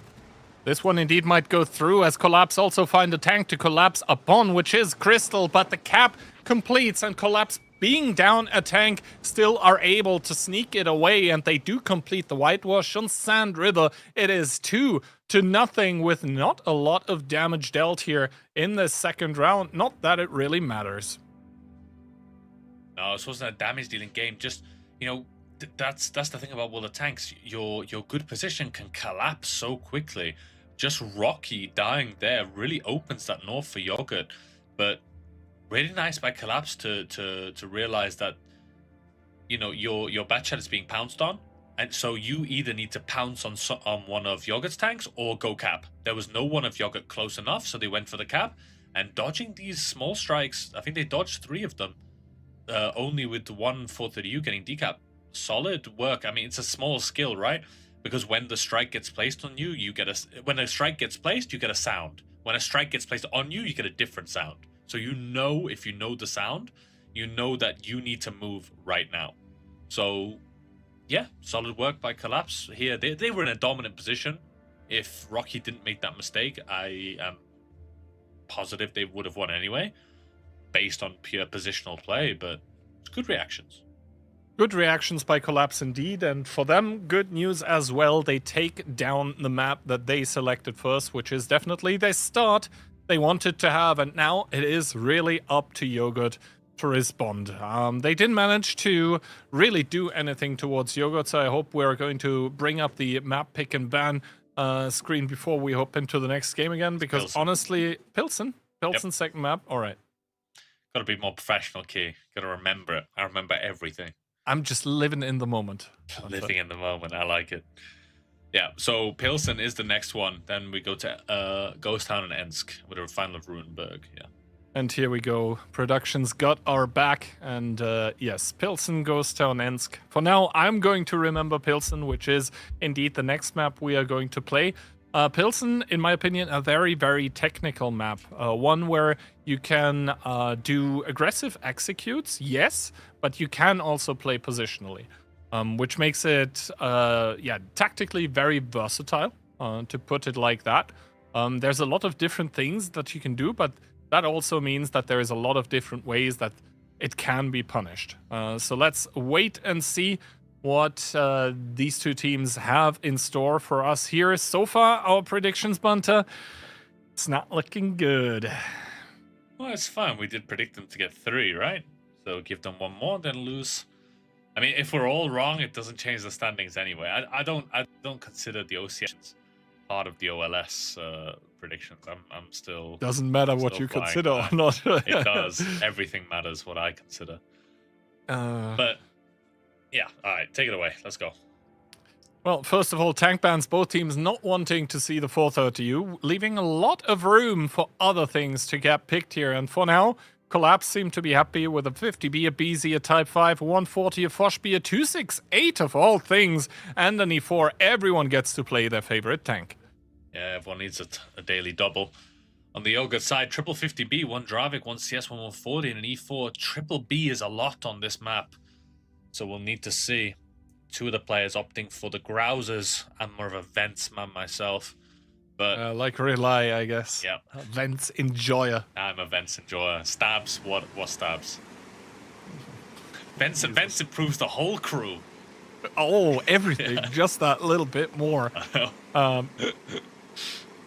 But yeah, the triple 50B is of course going to be reloading. That means they also cannot really destroy the doors of the factory, but they're just going to straight head first drive into it. The Type 5 of Looking will obviously not be able to shoot them as well, but Depressed really taking a pounding in that Dravets for driving over. But now that the triple cap has sounded, this means that for Collapse it is just about time to do something. I don't think the Type 5 shot on the on the 50B even provided a reset, and this means Yogurt really is on a timer, but they do snatch up Collapse really is on the timer, especially considering Yogurt are taking the artillery strike. In comes Cosmo with the Fosh B, and they do find Depressed, but they do not find the 50Bs. Instead, those are starting to pull the no-you card on towards Looking. That's Looking into the grave, immediately blasted to death. Yeah, it's impressive how fast the Type can die when facing so many 50Bs. Bear in mind, these 50Bs, they are pushing on to the TDs right now, but they don't have that many shells. Ravmedic opted not to go on reload, and he gets absolutely deleted from that. I think that's Owl, Cosmo, and the rest of the tank destroyers. So these 50Bs, after such a good initial advantage on that Type, they're running out of steam. The 140 is farming them from behind. None of the tanks on the goal piles opted to go for that 140, so 268 gets taken out, but I'm arguing that he's not really the priority tank in this scenario. The CS dies in the meantime, and you can see Flappy, he is the DPM tank, but Relion is getting eliminated. He goes down by Agent. Bino gives a big one to Rocky, but he's being pushed by Owl, which is going to take his time away. Tron is just perma-farming right now. He's ignoring Flappy, but because Flappy's not really the most important tank in this scenario. Owl, good target prioritization, opted to go for Crystal instead of D5. D4, sorry, he's less important. Crystal coming in, but he's a one-shot. Does pick up Rocky before he makes the kill, but Agent picks that up. Tron closing the distance, and it's very close, but Collapse is definitely going to take it here. Yeah, finally, Agent is also off the reload again with the 50B, pumps it into that 140. Tron doesn't really care about the 140 here. That is currently trying to finish off the 50B, but now Owl with another track shot. As, Agent is probably going to die here to Flappy just because Tron absolutely sold him out. Never mind, he reloads in time just about, and Owl boosting into the E4 is going to secure the kill, which means Collapse are on a 3-win streak. Yeah, so now Yogurt just needs to win 5. Now predictions are right. Oh, it was solid by... I think Yogurt made a mistake after this Type dying. They opted to go for the tank destroyers, but a few of them didn't reload. I think it would have just been better to kill the Type and then just keep driving straight past the Type and going into the buildings, and then do your full reload. You're going to take a lot of damage by the TDs when you cross, but you're going to be fully loaded. The 2 high HP 50Bs can take the shot, and the third one can limper behind. I think charging at these tank destroyers really put them in a bad position because they've only got 1 or 2 shells left, and it means the TDs get a lot more DPM. Just small little mistakes like that really cost Yogurt in this round. And yeah, looking at the damage, I do feel a bit bad for Looking. Only 1 shot bounced. Quite impressive shooting by these 50Bs, but did not make a difference in the end.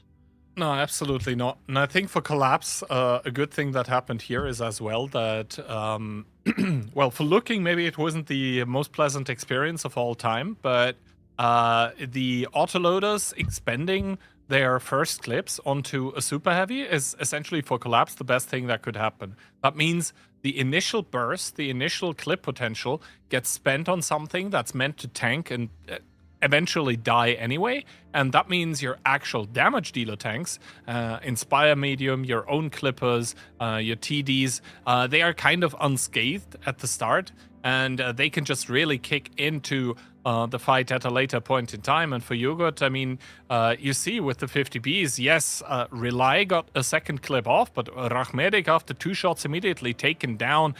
Crystal also only getting a singular clip. So yeah, they did get an engagement, but was it really the one they wanted? I would argue no. Yeah, looking at the Onslaught experience, right? I'd prefer to do 0 and win than 10k and lose. So he still gets points now, going towards Legend. But yeah, they just a bit of a mix of a bit of an error in target prioritization by Yogurt. They killed the type, which was good, but then after that they just made some bad decisions. It's an interesting striking 350B straight. Normally we see that with BZs, right? Triple BZ in the cap to provide maximum pressure, and then you boost off and try and catch someone. Called it last season the crocodile strat. I don't really remember why. I think you put your mouth in a crocodile. You put your hand in a crocodile's mouth, and he bites down. But yeah, solid. Now though, Collapse are opting to ban the Type 5 from Yogurt. We see the 430U ban, and notably leaving the E4 open are both teams, but so far not picking it, it seems. Collapse coming in with a 50B, double BZ75, double mouse. All right, what a pick, together with a 140 and a Foshby. Yeah, for Yogurt, double 50B, 1 BZ, 1 mouse, TVD7, CS, and Bliska. Interesting. I mean, in OLS, we haven't seen mouses yet into the meta when Type has been banned. I mean, we have seen it on Ensk 1 or 2 times, but not in any other maps as a Type replacement. So we'll need to see if it can pay some dividends here. Mouse, not a bad tank, a lot of HP, pretty low DPM. 320. Yeah, that's quite brutal. That's a lot to chew through. What's a type? It's like 4,200? I think it's also like above 4K definitely, but we saw how quickly a type can vanish last round, so let's see how this one goes, as both teams seem to be very orientated towards the cap. Double 50B and a BZ for Yogurt that immediately get punished by Flamesong, that now needs to be careful against the double 50B, but there seem to be enough tanks for Collapse to halt this push coming out by Yogurt. The 140 is taking the artillery strike, but everyone else for Collapse should be able to respond to this threat here. Rely on immediately going down to 1200, and now Cosmo has arrived with the Fosh B of his own. He's gonna get flanked, but this is just a cluster of tanks. The focus fire is what's gonna set the teams apart here, and Owl absolutely blown up. Yeah, that was a almost 2k strike there, and Yogurt have pushed in here. They took a lot of damage, but Collapse haven't made any kills. They might have the HP advantage, but bear in mind, all of that is on the mouses at the moment. And you can see the 50B's coming back off reload. Relion's trying to get focused out. Rocky's trying to shield Tron. Ran has one more shell. Agent in a bad engagement here. He's going to be on reload now, running away, but so is the T-57. The dust hasn't settled just yet, but that gun advantage, I thought Yogurt were kind of driving into the spikes of Collapse, but they have managed to make the kills here. And Collapse have not done HP.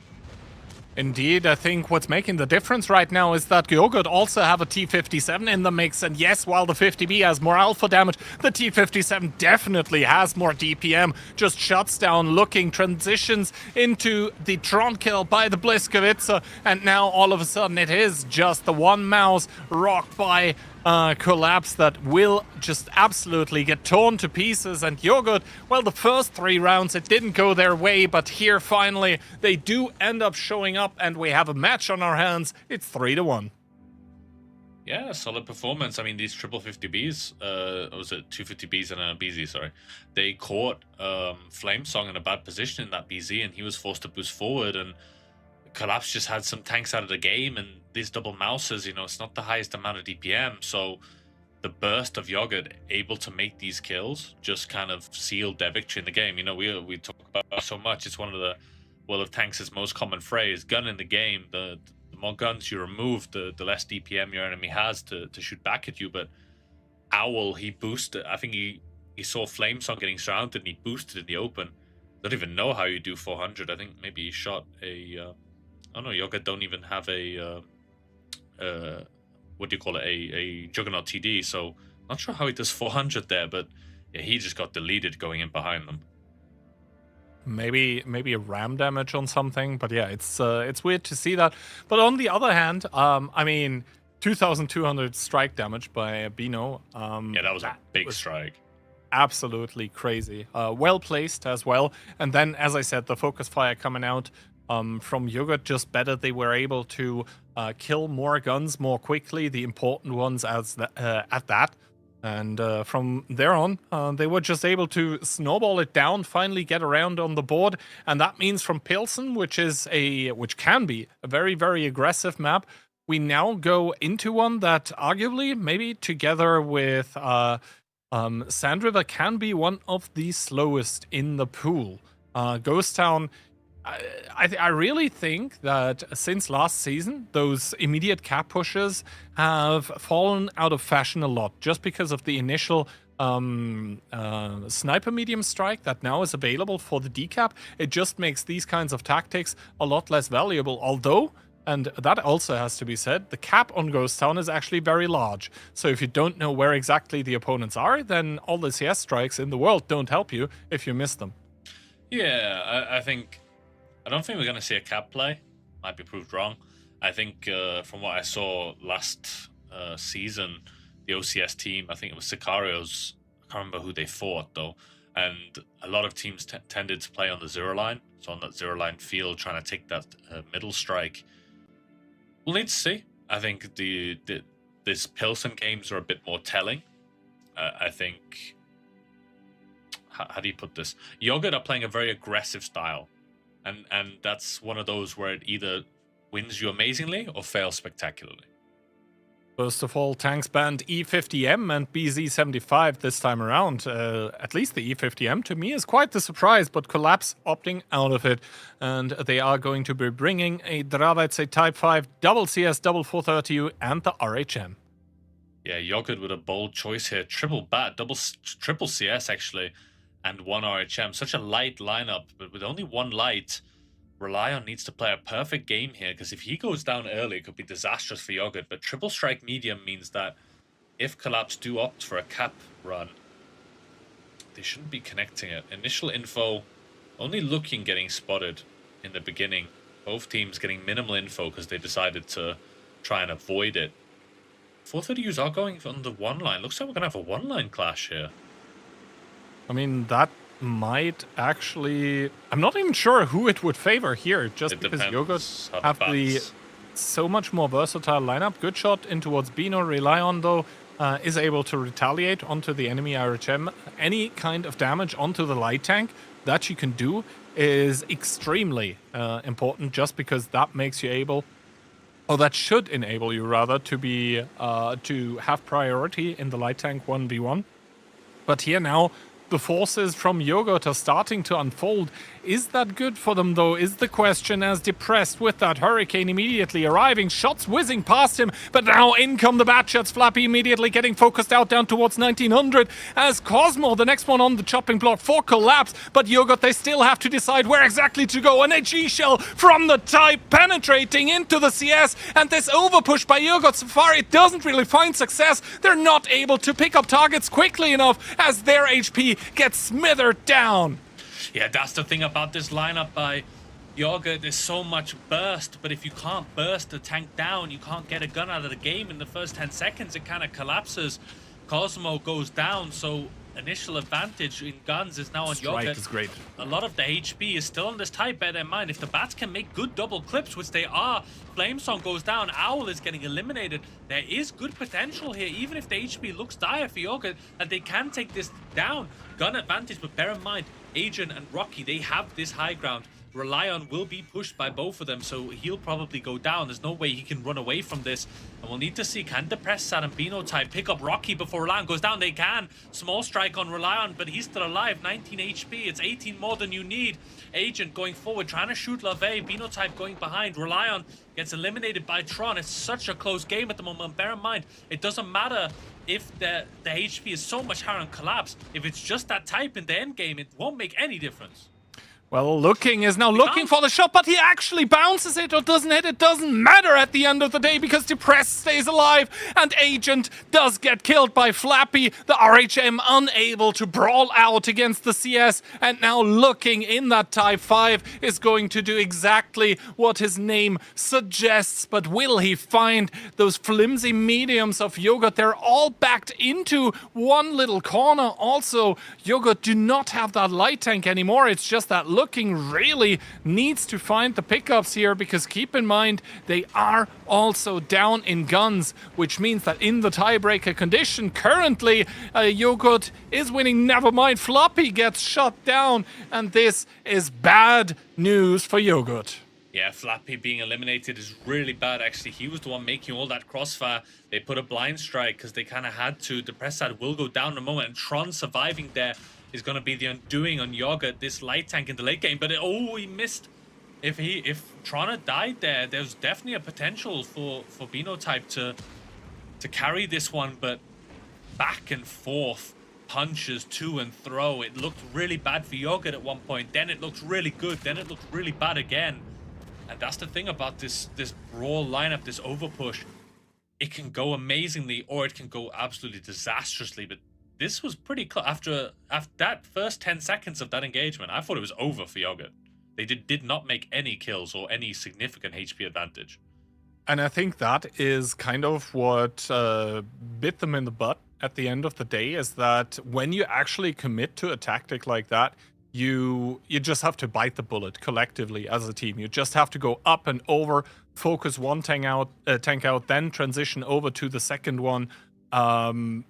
It just didn't happen that way, and I think that's actually what lost them the game. Yes, it was still close, but imagine you're just able to get out more guns quicker, because realistically, the Type 5, it's going to do one, maybe two shots, maybe two even HE shells of damage. Yeah, that's 2,000, but his HP does not matter. It is an absolute non-factor at the end of the game. So, yeah, I think if Yogurt do that push just even more aggressively, then they win. Cosmo needs to do more than one shot, though. I would put that because I think if Yogurt wait another 5 seconds before they go over, Collapse would be in an even worse position. But you know, you gotta this strat is high risk, high reward by Yogurt, and it almost paid off. It looked really bad in the beginning. They didn't catch anyone. They didn't get any tanks down to low HP. It was kind of in the second reload that the Batchats had where they pulled it back and made the kills. I think a little bit of even overconfidence by Collapse there after the first reload. I think they thought it was won, but those Batchats, you know, round 2 Electric Boogaloo, they came in and just deleted the tanks, and this was a really close one. The light tank of, was it who was the light of Collapse? What's his name? It's not Relion. Relion is Yogurt's light tank. Either way, he almost died in that late game, like multiple times. The CS missed his shot twice, and so to be honest, he should have died for that. Well, this scoreline that's being displayed right now, 4-1, that is a problem for Yogurt, because in that best of 9 that we spoke about, well, it's first to 5, and Collapse is almost there, which means no room for slip-ups anymore for the side of Yogurt. Instead, they need to deliver, and they need to deliver clean. Ghost Town 1, I mean, it was clearly visible what they wanted to do, and they almost succeeded even, but almost just is not good enough. And, well, our predictions completely down the drain at this point. I think production is just throwing them on there out of spite. Yeah, Ian's. You know what's funny is Ian is still on for his prediction potentially. I mean, it would be 5-4 to Yogurt if they were going to win it. But yeah, that last one was interesting. It was very, very close. I think Yogurt definitely could have taken that with a bit more luck. All right, bans coming out, CS and EBR respectively, which means that both teams are going to be relegated possibly to a more hard style of playing when it comes to the armor. And indeed, Collapse coming out with a 60 TP, a Batchat, an E50M, a 140 Foshby. Once again, the 268 E4 combination coming out of Collapse. Very interesting. 268 V4? 268, regular. Yeah, regular, okay. Yeah, Agent taking CVS, not low noise on the Batchat. That's quite interesting. But on Yogurt's side, 1IS7, double TVD7, Batchat, KN21, Blisker, and RHM. Pretty brawly lineup by Yogurt. They're trying to switch it up. The double T57, they are both Grousers enjoyers, by the way, as well. Oh, God. They are this kind of highly intellectual person. Crazy. Oh. Where's the vents, boys? That's why Where my vents at? Where the vents at?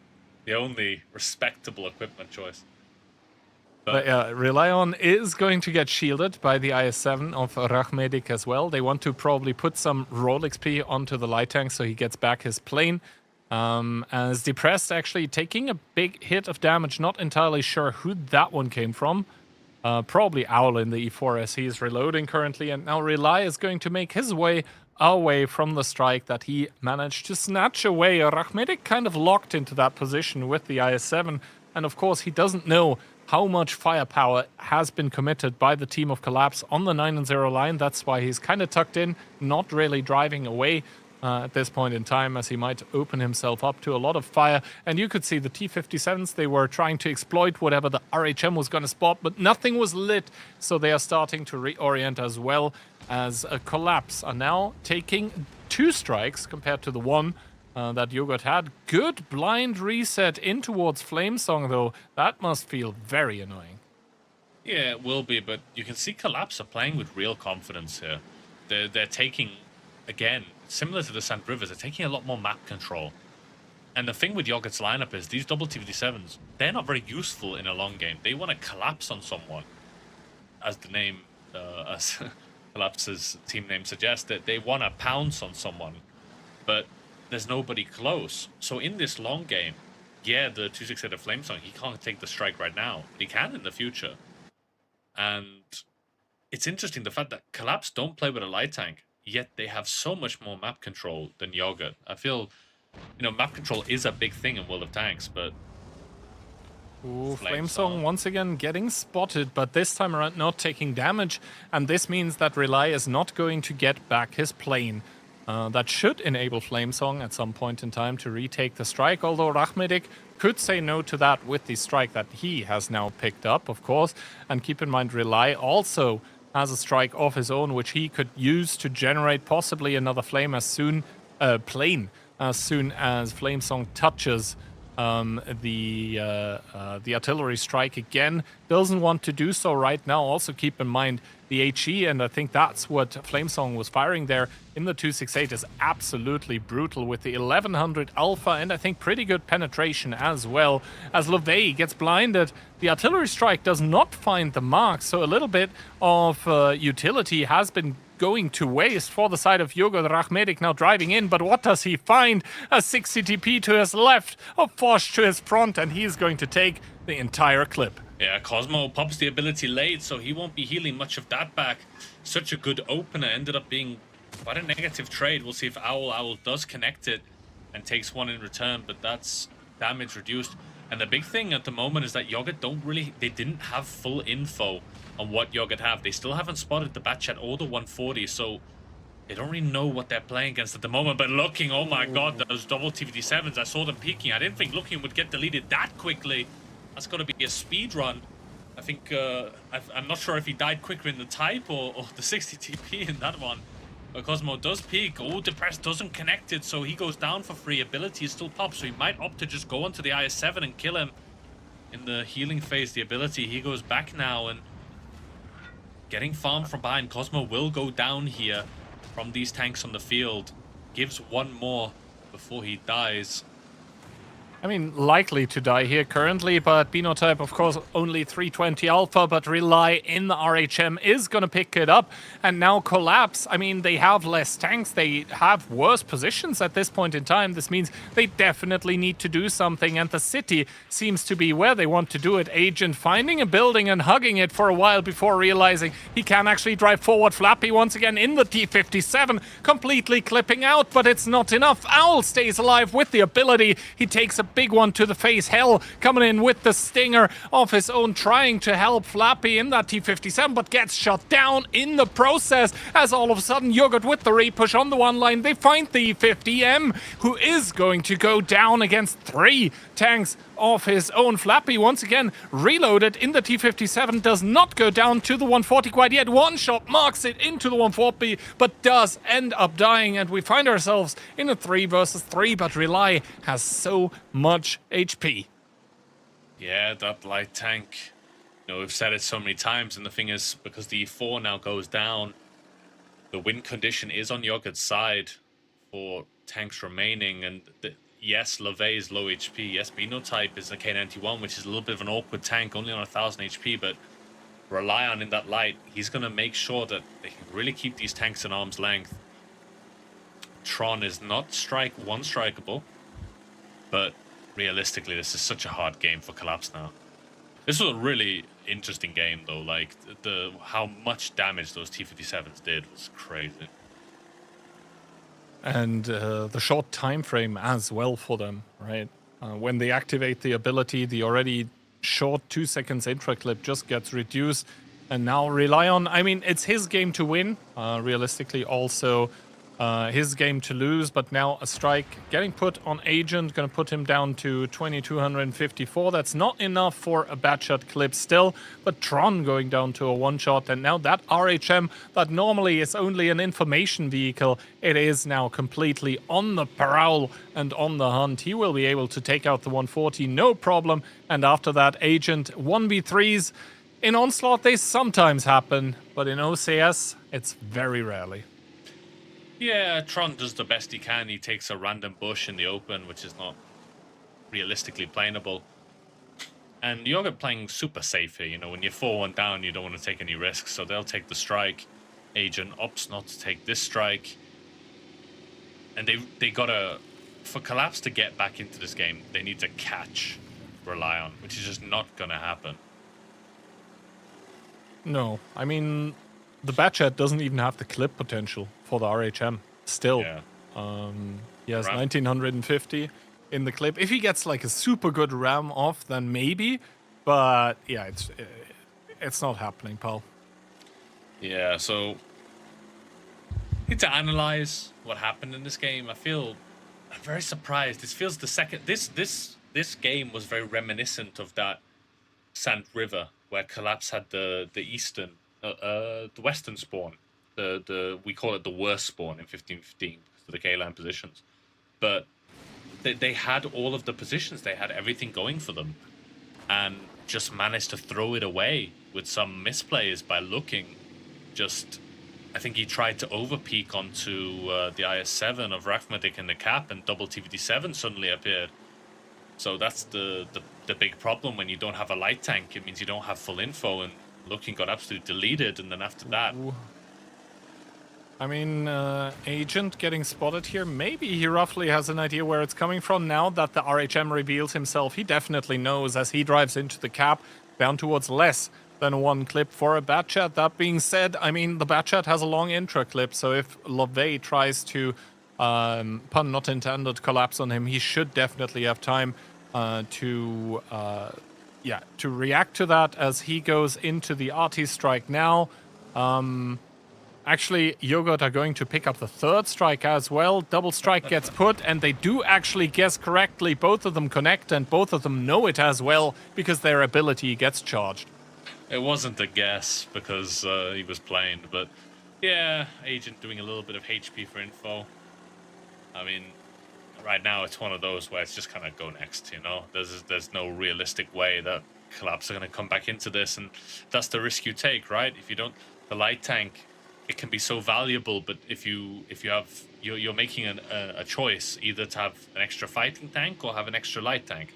So yeah, and it could have gone either way. I feel like Collapse shouldn't really have lost this game. They were in a very nice winning position for a lot of it, but just some small mistakes in the middle of the map really cost them here. And I mean, Relay now getting spotted out here. Tron activating the Inspire. Good HE shell into the back of the RHM, but Tron obviously needs to be very, very careful with what he does because, well, he is on a one-shot and there are strikes available. LeVay is going to shot him down, and if it wasn't clear by now, it's now it is even more clear at this point that Yogurt are not going to go down without a fight. Instead, they double the amount of rounds won here in the OCS Rising 1. They're going to make it 4-2, and they avoid humiliation for now. For now. But I'm not a fan of the Yogurt's playstyle. You know, they have the light tank, but they're not getting information. They're not using it super effectively. I think in this game, it was more Collapse's mistake. Collapse are playing with real confidence. You know, they're being decisive. They're taking map control, even without the light, even with a turretless TD in the 268. So yeah, I mean, you can see looking, not a single shot blocked, only one shot of damage dealt, and yeah, this one was decisive. Yeah, no, looking was really getting beaten up in that 60 TP. Normally, that tank, you basically kind of rely on the trollishness of the armor. The fact that, yeah, the weak spots are weak, but they're also small. So sometimes those shots of the enemy tanks just don't hit them and you end up bouncing a lot of stuff. That's not what happened here. Yeah, it's the meat roll, right? It's the take shots. We call it the immensive job. You know, you just put him in the base and he takes a lot of shots. But yeah, two games he's been absolutely deleted in those heavy tanks. It's a bit unfortunate, but going into Ensk, I still do think in the games we've seen so far, we've really seen a lot of strong gameplay by Collapse. You know, I feel less bad for losing to them now, but yeah, you're really just propping them up because I lost to them. They must be a great team. Listen, I made that team with like a few hours to go. I was still looking for 2 players an hour before sign up. Found some people on general chat, I think, but yeah, they're playing. But you can see the style of play, right? They're playing with some real confidence. They're taking map control. You know, a lot of teams, we've seen it before. What was it? It was the second game between Sicarios and Cashback on the first day. It was Cashback took all 3 strikes in the beginning. When you take that map control, but you're controlled in the way you do it, that shows a real confidence in the play you have. You know that your opponent, you think your opponents are afraid of you. They won't go for the strike, so we can just take the map control and control the game, which is a really nice thing for Collapse to see Collapse doing, because it shows real strength. All right, let's see. I mean, fundamentally, the situation between both of those teams hasn't changed in the last round, because it is still a mountain to climb for Yogurt, and for Collapse, it's just one more round required to push it over the finish line, and possibly on Ensk, they will be able to do it. Ensk, I mean, yes, it has a lot of buildings and corners as well, but it plays completely differently from Ghost Town, and I wouldn't be surprised if we saw quite a lot of heavy metal in here. Going in towards the tank bans, first of all, heavy metal getting banned, Type 5 and E4 respectively, and that leads probably in towards some autoloader and still super heavy tank shenanigans. A 50B, an E100, a 140, a Blisk, a double Fosh B, and Flamesong really coming out again with that 268, seemingly really liking that tank. Yeah, it is a nice one. I think I have seen him play it in random Onslaught as well. I think he does really, really like it.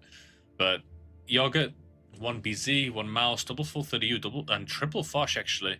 E100 is an interesting choice by Collapse as well. Less favored now with the 50B buffs, because E100's main strength is its kind of big tracks against heat rounds. But 50B and Fosh, they don't have those heat rounds. They go right through those tracks like it's paper. Well, let's see. Tron First is of all, a lucky boy. yeah, I mean, Tron going through, getting a lot of information and not really paying a lot of HP for it. Oh my god, he crosses that one as well. How is he still full HP? He should rename to, I don't know, Neo, because that was some Matrix-style dodging coming in, or maybe not, just not very good shooting. Depress missed his shot as well. Depress didn't decap him as well. Oh, it's possible to be that lucky, but...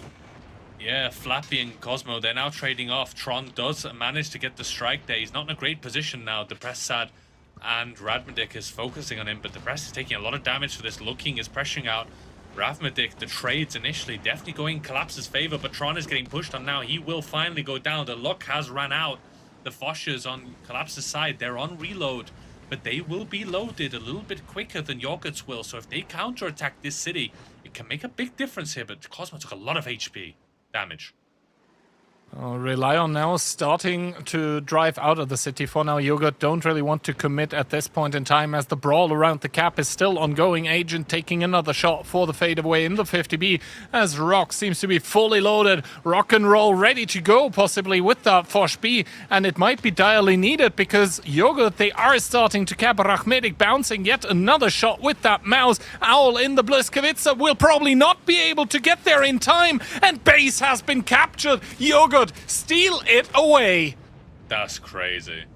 Looking and Owl both bounced on Rachmedic, and Rachmedic wasn't even like crazy angling. Like he turned his turret towards the Blisker to shoot him because he thought he was just going to get decapped anyway. That's crazy that they managed. That is a steal if I've ever seen it. I mean, I took a look at the HP at the end of the battle, and their Yogurt was up by like 6,000 as well. Well, yeah, but that's because they deleted the Blisker going into the cap, though. Yeah. Like he Owl doesn't continue into the cap if he gets that decap. That was a last ditch play. This was a wild round. That 140. What on earth was that? Hero run. I mean, it's like not once crossing side on in the open, but twice, and taking 0 punishment both times. And having the audacity as well, right, to keep crossing. Like the first time you're lucky and you're like, all right, yeah. well, it seems to be a good day. Let's just keep on pressing W. But yeah, Tron with, I guess, a lot of first spots, but not that it really helped his team because Yogurt get a quick and what felt like very, very easy round. Rachmedic with a 1330 blocked. Probably the most important blocking damage of the entire game. Yeah, that was... Can we see a depressed pen rate? Because he also bounced on Tron again when he was in the Arty strike. But yeah, I don't know how Owl bounces that on Rachmedic. Like, Rachmedic turned his turret and aimed towards Owl. Like, he had a full flat mouse turret. Maybe it's a bit unlucky, but it's at close range, so God knows what happened there. But yeah, Flame Song only 1 shot of damage. I don't think he'll be taking that one in the actually, next Ensk. But I just checked depressed pen rate and it was 654. So actually, the stream catching exactly when he got unlucky. Yeah, sometimes I think he bounced twice on the 140. Once on the first crossing and once when he was in the cap, but it penned everything else after that. But yeah, I mean, this was an interesting one, a strange one, a confusing one. Content. No, if it's content, it's longer. This is like a YouTube short, made by AI or something. The world's luckiest 140, and still losing the game. Is the worst part. If I'm lucky and I win, it's fine. If I'm lucky and I lose, then the luck was for nothing. No excuses remaining. Anyway, the bans are starting to come in. Once again, Collapse not wanting to see the type on Ensk, whereas Yogurt don't really want to have Beezies in the game, it seems. And so Collapse are coming in with double Dravets together with double Mouse, a Fosh B. And it seems like finally... oh no, actually big changes happening. Quadruply for Fosh B, Mouse, and Dravets for Collapse. Yeah, even more changes, changing a lot on the Yogurt side. That's 1 Blisker, 1 Fosh, quad E4, and a Tessak, which is quite an interesting one. Tessak with that HP boost. But yeah, it's an interesting one. I think the 2 maps where the bans make the biggest difference is Ensk and Cliff. And we can see here with the type being banned, so many E4s are getting to play. I think if the E4 was banned, there'd be so many types we'd be looking at right now. But big hit in towards LeVay with that E4, who's staring down the barrel of he doesn't know how many, but yeah, it is 3 E4s. And Tron once again with the 140, pretty aggressive in the city, but this time around not going for the open crossings at the very least.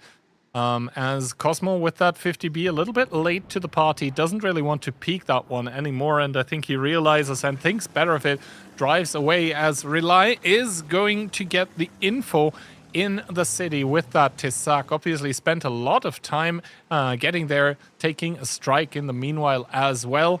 And, well, Relay immediately using the info towers, and now Yogurt know what they're playing against, and Agent crossing over, taking a chunk of damage for, well, really nothing.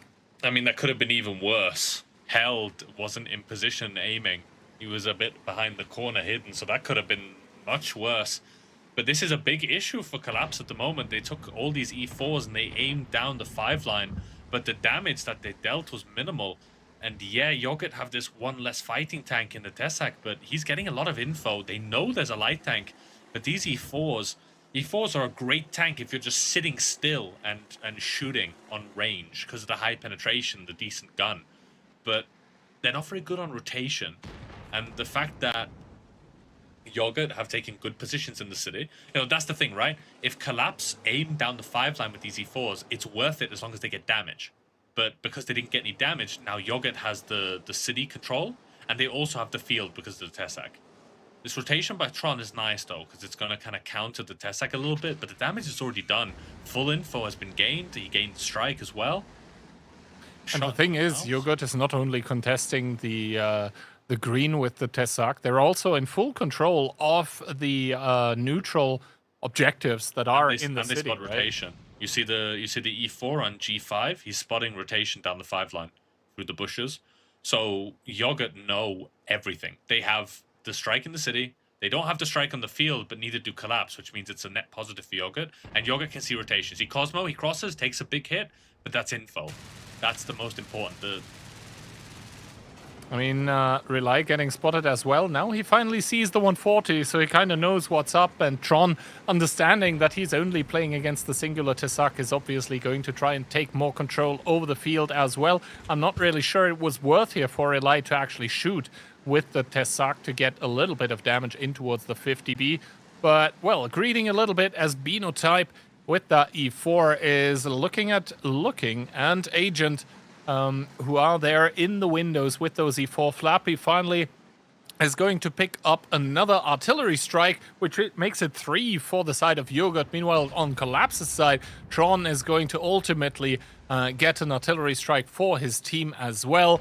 But Yogurt, as of right now, I wanted to say likely up a bit here when it comes to the tanks and everything, but now they are putting the artillery strikes onto Agent, who goes down towards a singular shot of damage, but Depressed whiffing it. Yeah, and the important thing about Agent now is that he's one strikeable, so when this strike comes back, they'll be able to get it on him. And Yogurt now, they were in a super good position before. It's not as good as it was, but it's still pretty good. But the fact that Agent's a one-shot is a big issue. If he gets killed in the next strike, that's going to be advantage for Yogurt because of the win condition. But rely on being pesky. I mean, 450 damage is nothing to scoff at, right? Yeah, that's a 50B shot. Yeah, that's a 50B shot, Dravets shot, something like that in that ballpark. And also it does give him a level 3 plane as well, which is probably even more annoying. Collapse, once again, getting an info tower with the 140. Choosing to not use it immediately, which is probably a smart choice. You want to keep the opponent guessing a little bit. And here Rely on with the laser show. He's just destroying all of the walls, essentially, to be able to cover freely to all angles. That's what he's doing here currently, as Yogurt are going to take a double neutral objective here with the info tower and the strike. Helmite not choosing to use it quite immediately. But yeah, the artillery strike, that is going to be a problem for Agent, who in that E4, he's been trying to stay alive, but now a well-placed strike is going to remove him from the game, and that means advantage for Yogurt. Yeah, you can maybe dodge those in a Tessak or a 140, but an E4, it's slow, it's sluggish, it's not getting out of that. But Yogurt are not content, actually. You'd think they'd want to just sit and hold their advantage, but they're not, and I love this play. They get the info, and they're unspotted with this play. Bear that in mind. Hell has popped ability for the extra speed. He will take this damage. Owl opting to shoot the press out instead. Rocky takes a big one down to 152. No strike that's going to be able to pick him off, and he should be able to stay safe. But Owl's being collapsed upon in the south. The Foch, the Tessak, and the E4. They're chasing the 50B. The 140 is forced to run as well. And this is collapsing at the moment for Collapse. Indeed, as Owl is getting completely shut down by Binotype. You can see the Tessak from the backlines in towards the 50B as well as Depress falls, but soon followed by Cosmo and Yogurt. They do have the tank advantage, but keep in mind one of those is a Tessak, so actually it is still neck and neck. Let's see if that light tank can be the difference maker. Rocky needs to be very careful with the E4 as well, not to go down. Flamesong driving in towards a 1v2 in the south of the map as well. So now it is still anyone's game, but with that light tank that can just hover like a butterfly and sting like a bee, Collapse is on a timer. Yeah, Binotype and Love, they're covering each other. Flappy is on reload, it looks like, in that corner to protect the south. Relion is going to take this strike, and bear in mind, Rocky, he's an E4, he's still on a one-shot, he's not going to be able to dodge that. So with that, the tank advantage, it's going to be even bigger for Yogurt if they can make this kill. That's forcing Flamesong to make a play onto Love. He should be able to make the kill on next peak, and the thing is, because of that E4 of looking, the E4 in the south, he can't really cover Love, so Love should go down in this next one. Connects it, no ability. Nice shooting there by Flamesong. Completely outplaying the enemy E4, by the way, doing 2 for nothing, in baiting out the ability in the meantime. So very, very well done. But Rely does get Rocky with that E4. He still had an artillery strike available, and once again, this means tank advantage for the team of Yogurt, which means in turn that Collapse need to make a move according to the OLS rules. Yeah, and it's a big issue. No one on the Yogurt side is even close to being a 2-strikeable, let alone 1-strike. And that means, you know, in World of Tanks, you always want to be the one being peaked on because you get that shot maybe a second or less earlier, which allows you to get the DPM advantage. And this means Collapse is going to need to peek into Yogurt. They're going to take the shots first while being less on HP and less tanks.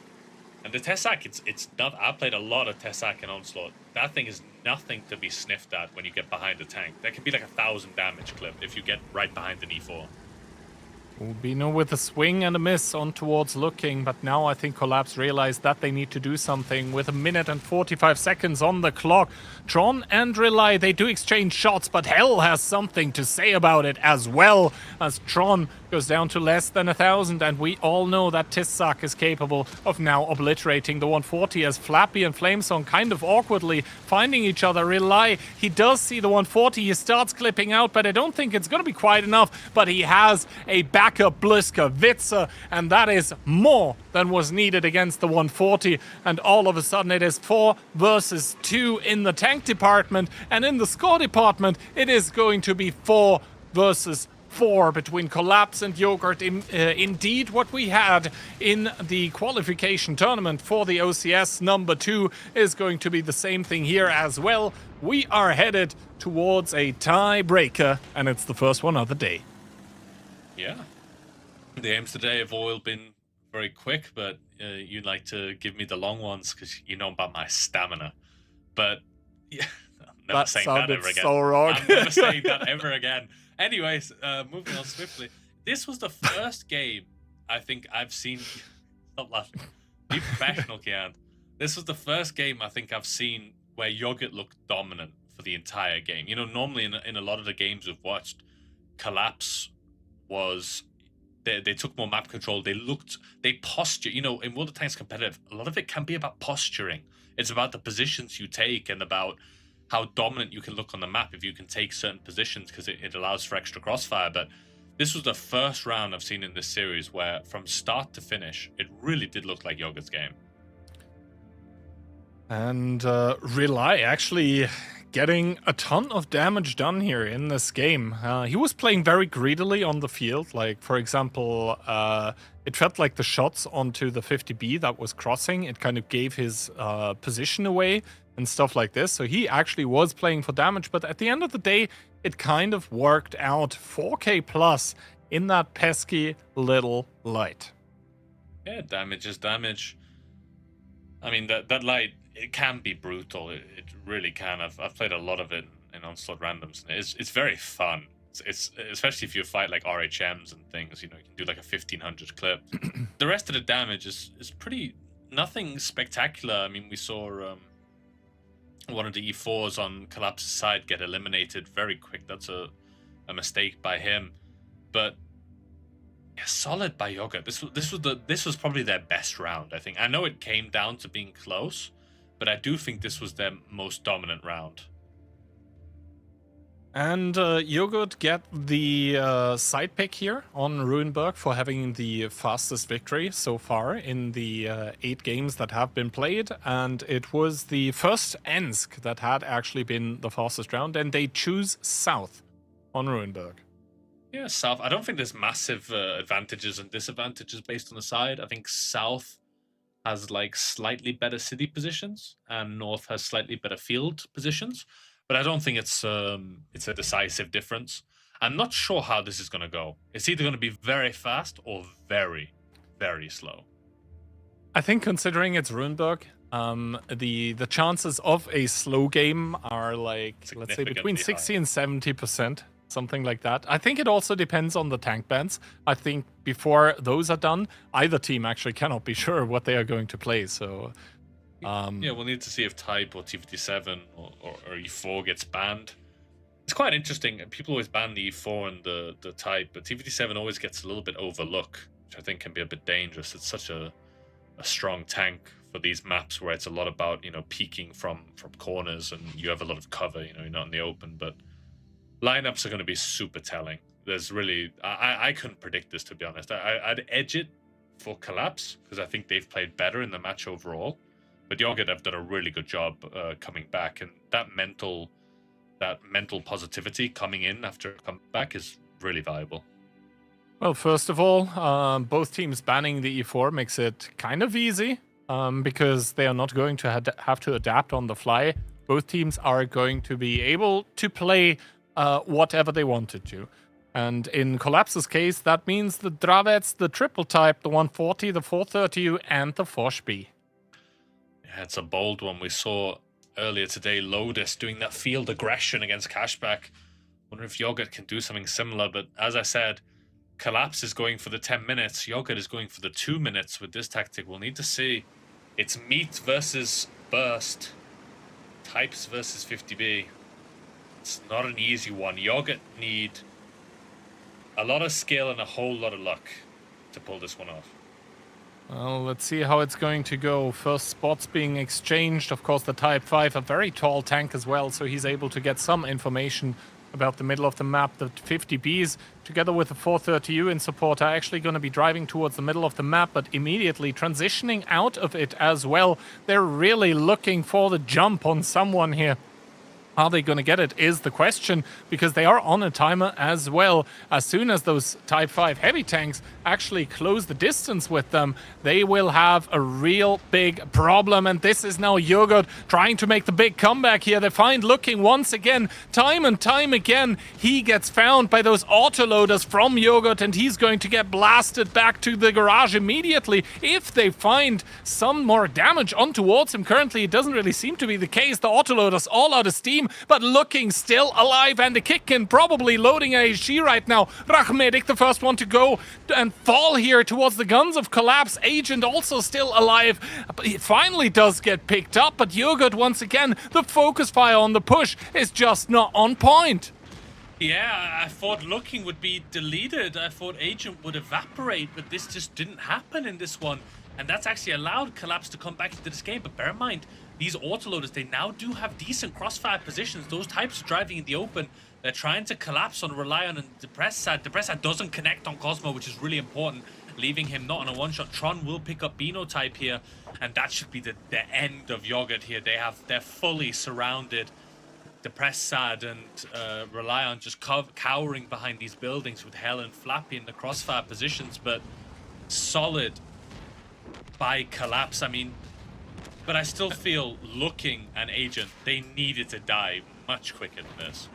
I mean, for now, it's not super decided yet because Depressed, still, he is a very, very problematic target for the Type 5. Flamesong, though, with a few more shots into the Dravets, actually able to get a lot done, and this should be the final nail in the coffin as Flamesong shuts down Depressed, and it's only 250Bs, one of them taking an HE shell from the Type 5s in towards the side of his tank. It is 1006 HP and a dream for Yogurt, but that dream is about to turn into a nightmare as the moving fortresses, the Type 5s, the Godzillas of World of Tanks are about to shut it down. The 140 arrives as well, times it against the reload of the 50B and Collapse.